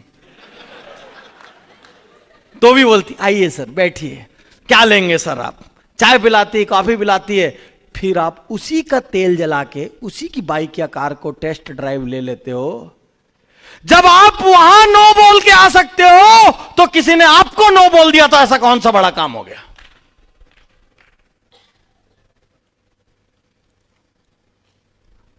लेडीज लोग यहां बैठे हैं, आप लोग एक साड़ी देखने के लिए, पसंद करने के लिए जनरली कितनी साड़ियां देखते हैं? 4। 4 में कोई लेडीज पसंद कर लेना तो दुकानदार धरती छोड़ के चांद पे चला जाए उसी दिन।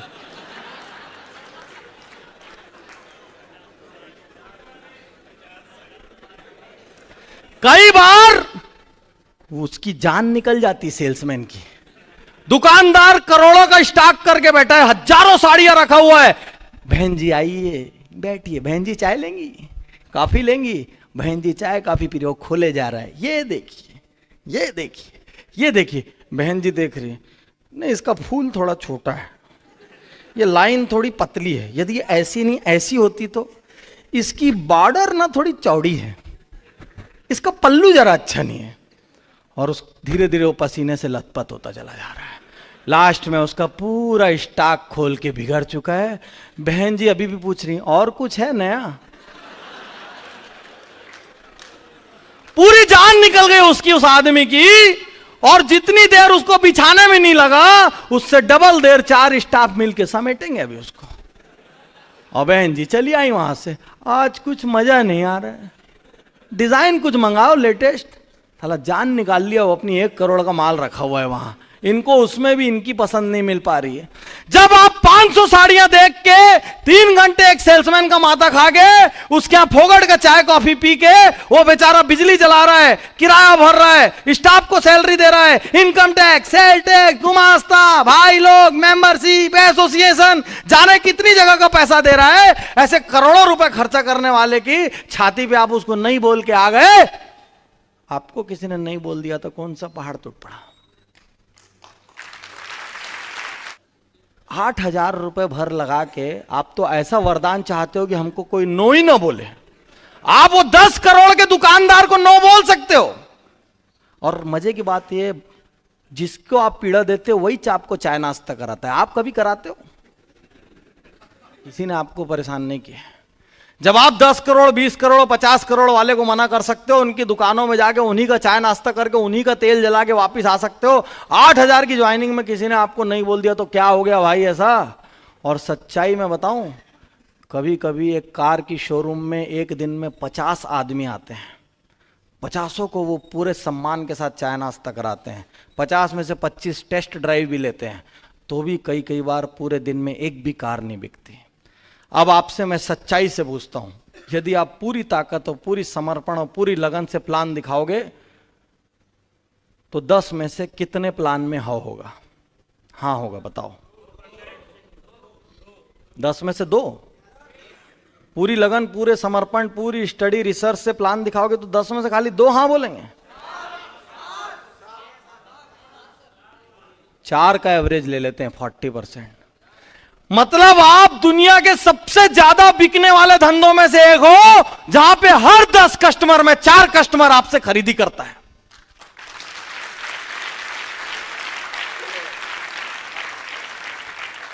आप डरते हो, आप 10 से नहीं मिलते, आपका डर है ये।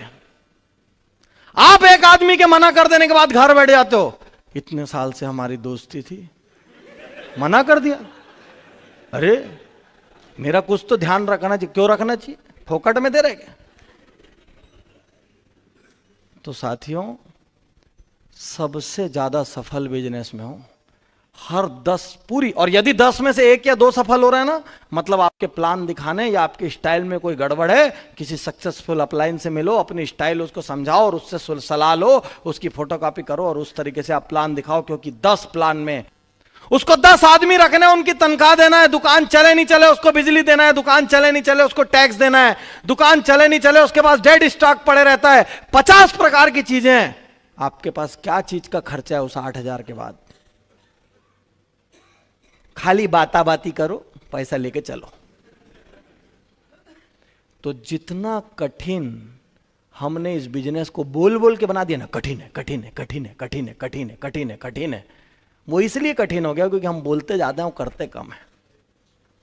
यदि हम हर दिन तय कर लें कि दुनिया कहीं की कहीं हो जाए, लोग हां बोले चाहे ना बोले, मैं इतना प्लान पर डे दिखाऊंगा, बस आप उसके बाद देखो कि कोई आपको रोक सकता है क्या। तो आज के बाद जब कोई नो बोले ना, तो मन के भीतर खुश होना, अब बोलना फिर मेरे को एक चांस मिला है, तेरे को छोड़ूंगा नहीं जिस दिन तक तू यस नहीं बोलेगा। सोचो धीरे धीरे नो बोलने के लिए हमारी चमड़ी इतनी मोटी हो जाए कि जैसे ही नो बोले मन मुस्कुराए, अरे तेरी तो तू तो अभी चांस खोल के रखा है मेरे लिए। नो बोला मन मुस्कुराया, नो बोला मन मुस्कुराया, तो आपको नो से कोई फर्क ही नहीं पड़ेगा। भैया ये सादा बिजनेस का नियम है, हर आदमी जो आपकी दुकान पे आता है वो हमेशा आपका खरीदार नहीं होता। कुछ लोग खरीदते हैं, कुछ लोग नहीं खरीदते। यही एमएलएम पे भी लागू होना चाहिए कि कुछ लोगों को आप प्लान दिखाएंगे वो आपको नहीं बोलेंगे, कुछ लोग आपको हाँ बोलेंगे। तो इसमें इतना लोड लेने की क्या बात है? इसमें इतना गहरे और ईगो पे ले लेने की क्या बात है? बिजनेस की तरह करो ना। ऐसा थोड़ी होता है कि एक लेडीज साड़ी लिए बिना निकल गए, उसके बाद दुकानदार बैठ के रो रहा है, अरे इतनी साड़ी दिखाया। रोता है क्या? वो तो अगली लेडीज में अगले कस्टमर में बिजी हो जाता है। आप क्यों घर बैठ जाते हो भैया? 2 लोग मना करते हैं तो। एक आदमी ने आपको जबरदस्त एंटी बोल दिया नेटवर्क मार्केटिंग के बारे में, एमएलएम के बारे में, आप पूरा ड्रेन हो गए, 3 दिन फिर काम ही नहीं कर रहे हो। ऐसा क्यों हो गया भाई? कोई दुकान को बंद होते देखे हो कि सुबह 10 से 12 4 कस्टमर आए, चारों कुछ भी खरीदी नहीं की, अब 3 दिन के लिए दुकान बंद। हमारे एमएलएम वाले क्यों बंद हो जाते हैं? फटाक से हो जाते कि नहीं हो जाते? 2-3 लोग यदि तगड़े नेगेटिव मिल जाए 2-4 दिन मतलब बेकार है यार, और टाइम ठीक नहीं चल रहा है, छोड़ तो करते जाओ ना काम। हर रोज निश्चित तादाद में प्लान दिखाओ। हो सकता है किसी दिन 10 के 10 नहीं बोल देंगे, किसी दिन 10 में से 8 ज्वाइनिंग कर लेंगे, एवरेज निकल जाएगा महीने में। तो साथियों, पहले तो इस बिजनेस को बहुत बुरा बुरा, खराब खराब, कठिन कठिन बोलना बंद कर दो। ना तो ये बिजनेस बुरा है, ना खराब है और ना कठिन है। और दूसरी बात, इतना फोकटिया बिजनेस कोई हो भी नहीं सकता जिसमें कुछ नहीं लगता डेली बेसिस पे, रिकरिंग एक्सपेंसेस जिसके नील हैं। तो ये बहुत अच्छा व्यापार है। बस कोई भी नो बोले तो उज्जवल पाटनी का चेहरा याद करना, मुस्कुराना, मरा तू, और मन में बोलना तू नो बोला मरा। तेरी बीवी से लड़ाई चालू रहेगी, तेरा बच्चा झूठ बोलना चालू रखेगा, बेटा तेरे को सड़क बदलना ही पड़ेगा, मैं तेरे को छोड़ूंगा नहीं, या तो तू दुनिया छोड़ या तो मेरे को चेक दे।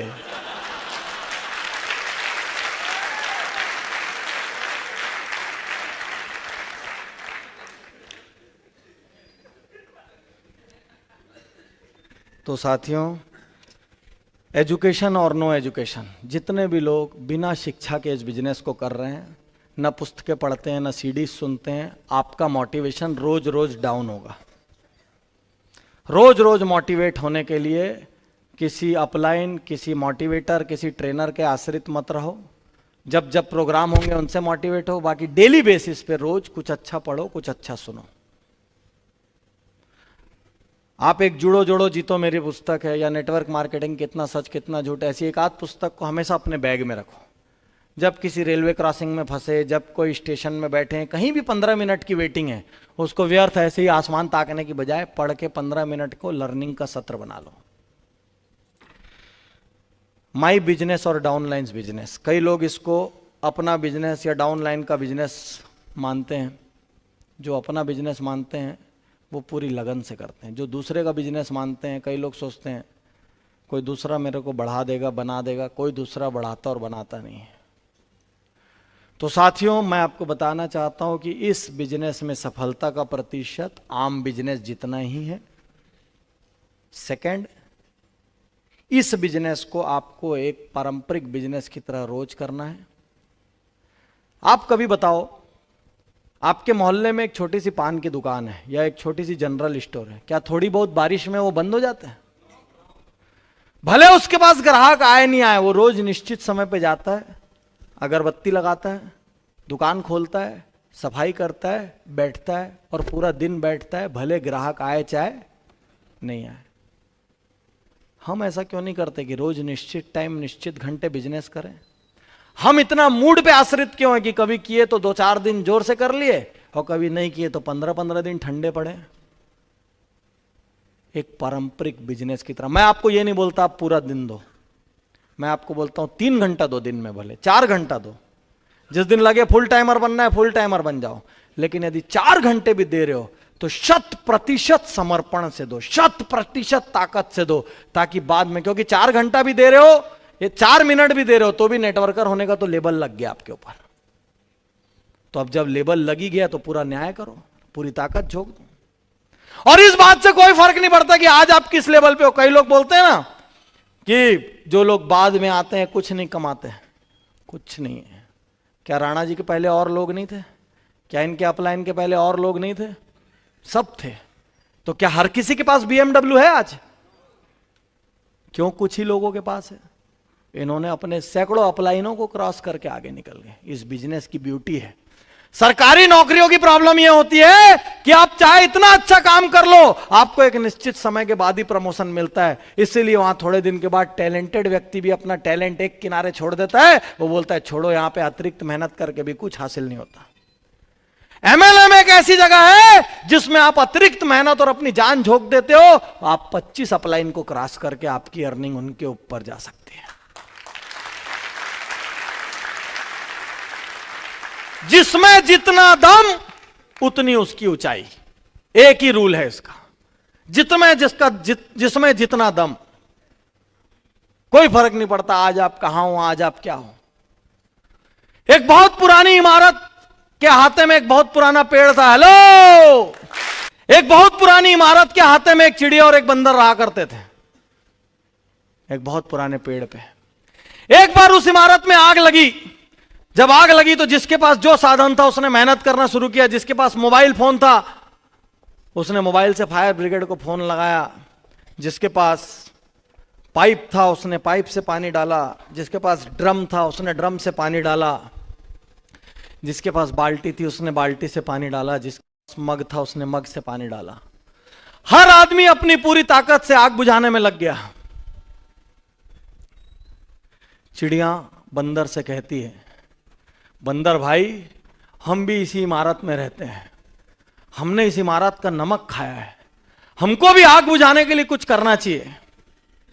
तो बंदर चिड़िया से कहता है, अपनी औकात में रह के बात क्या कर, तेरी साइज देखी कितनी है, तू आग बुझाएगी? तो चिड़िया चुपचाप होकर बैठ जाती है। फिर थोड़ी देर के बाद चारों ओर कोलाहल मचा हुआ है, चारों ओर हाहाकार है। फिर थोड़ी देर के बाद चिड़िया बंदर से बोलती है, बंदर भाई, इस इमारत का बहुत कर्ज है हमारे ऊपर, हमको भी इस इमारत की आग बुझाने के लिए कुछ करना चाहिए। बंदर बोलता है, तेरे को एक बार समझाया समझ नहीं आई? तेरी चोंच कितनी बड़ी है, उसमें कितना पानी आएगा जो आग बुझा लेगी, बैठ। और चिड़िया बैठ जाती है। थोड़ी देर के बाद जाने चिड़िया को क्या होता है, वो अपनी जगह से उड़ती है और पास के एक पानी के गड्ढे में जाती है, अपनी चोंच में पानी भरती है, लाती है, आग पे डालती है, फिर उड़ती है, फिर जाती है, फिर पानी भरती है, फिर आग पे डालती है, फिर उड़ती है, फिर जाती है, फिर पानी भरती है, फिर आग पे डालती है, फिर उड़ती है, फिर जाती है, फिर पानी भरती है, फिर आग पे डालती है। थोड़ी देर बाद सबके मिले जुले प्रयास से वो आग बुझ जाती है और बंदर ठाका लगा के हंसता रहता है।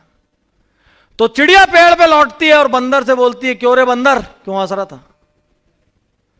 तो बंदर क्या बोलता है, तू बहुत इतरारी है, तेरे को क्या लगता है आग तूने बुझाई? अरे तेरी चोंच का साइज कितना है और उसमें पानी कितना आता है? तो जो जवाब चिड़िया उस बंदर को देती है, वो जवाब आज के इस दिन के सत्र का सबसे बड़ा जवाब है। वो जवाब सबसे महत्वपूर्ण है हम सबकी जिंदगी के लिए। चिड़िया बंदर से कहती है कि सुन बंदर, इस बात से कोई फर्क नहीं पड़ता कि इस आग को मैंने बुझाया है नहीं,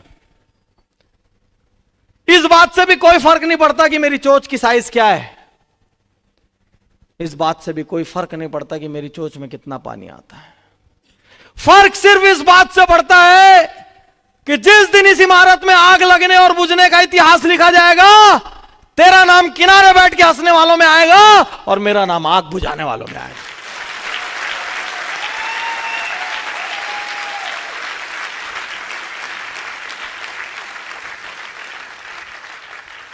आपकी जिंदगी में अभी कितनी भी मुश्किल हो, आज आपकी साइज कितनी भी छोटी हो, आज आप अपने ग्रुप में कितने भी छोटे हो सकते हैं, आपका 100 का ग्रुप है, किसी का 10,000 का ग्रुप है, किसी का 50,000 का ग्रुप है, इस बात से कोई फर्क नहीं पड़ता कि आज आप कहां हैं।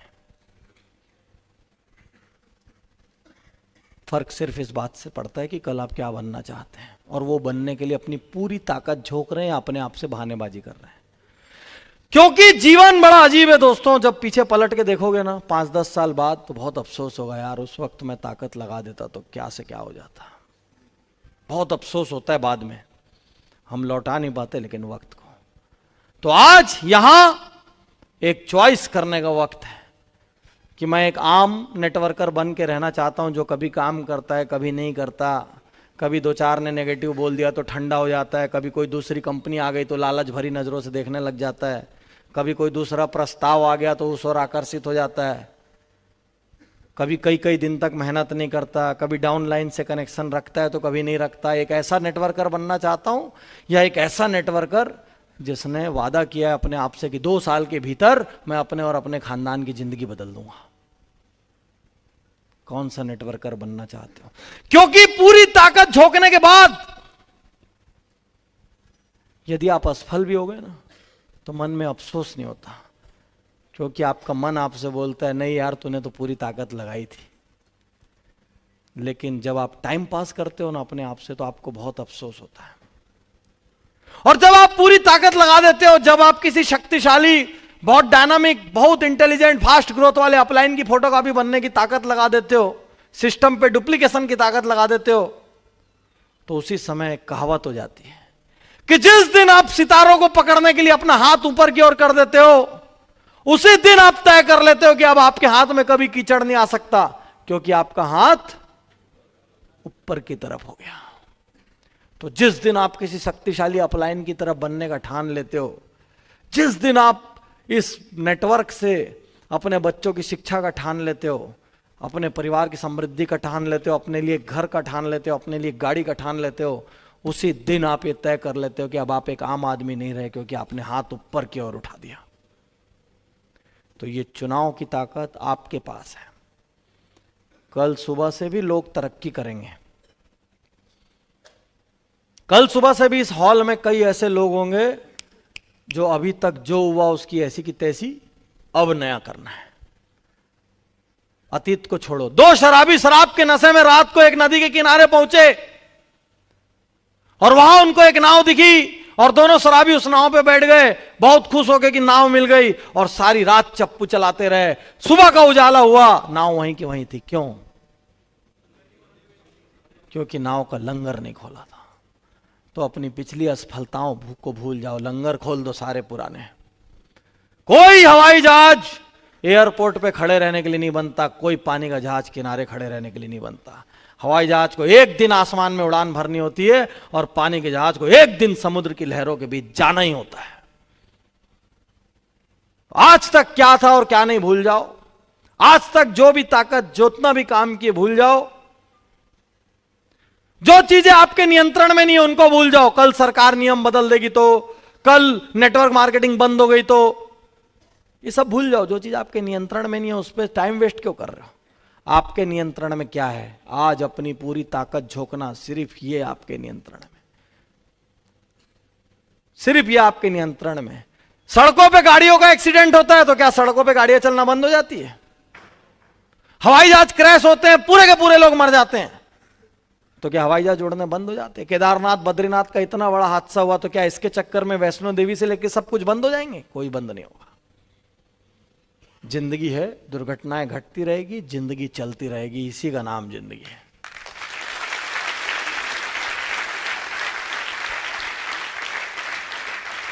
लेकिन इस जिंदगी के बीच हम लोग कुछ चुनाव करते हैं और वो चुनाव ही हमारी दशा और दिशा को तय करते हैं। कुछ जल्दी जल्दी मैं आपको छोटी छोटी धारणाएं बताना चाहूंगा जो नेटवर्क मार्केटिंग में गलत है। नेटवर्क मार्केटिंग के लिए कई लोग बोलते हैं बहुत सारा संपर्क और पहचान चाहिए। मैं बोलता हूं बहुत बड़ा झूठ है।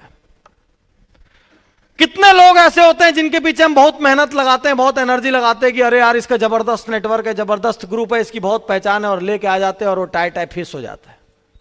और कितने लोग ऐसे रहते हैं जो हमको ज्वाइन करते हैं और हम उसको बहुत ऑर्डिनरी समझ के उसको वैल्यू तक नहीं देते, लेकिन एक दिन वो हमको डायमंड बना देता है। उल्टा नेटवर्क मार्केटिंग के बारे में तो ये कहा जाता है इसमें साला लंगड़ा घोड़ा ज्यादा तेज दौड़ता है। जिसके बारे में कुछ नहीं सोचो वही स्टार निकलता है इसमें। राइट की रॉन्ग? हर किसी के ग्रुप में ऐसे लोग होंगे जिसको आपने शुरू में उतना महत्व, उतनी अहमियत नहीं दी होगी, लेकिन वो कमाल कर देता है। तो इसके लिए बहुत सारे संपर्क और पहचान की कोई जरूरत नहीं। नेटवर्क मार्केटिंग इंडिया के अनुकूल नहीं है, कई लोग बोलते हैं। मैं बोलता हूं इंडिया के सबसे ज्यादा अनुकूल है।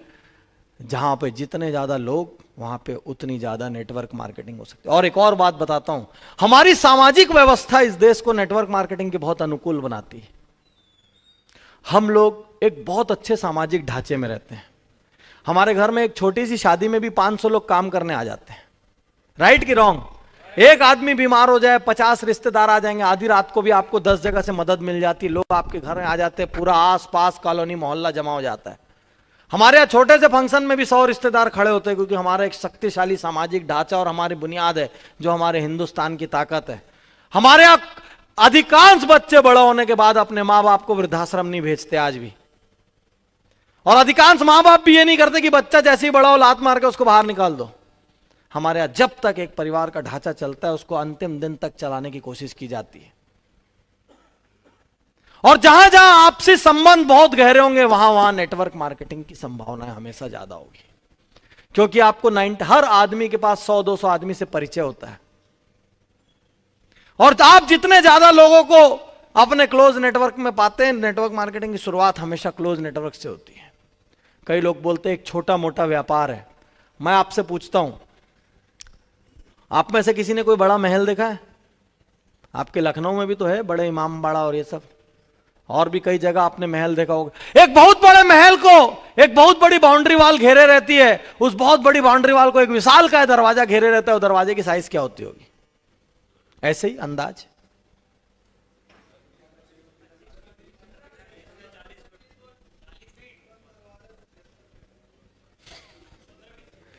चलो हम 25 फीट मान लेते हैं एवरेज। उस 25 फुट दरवाजे की कुंडी कितनी बड़ी होती होगी?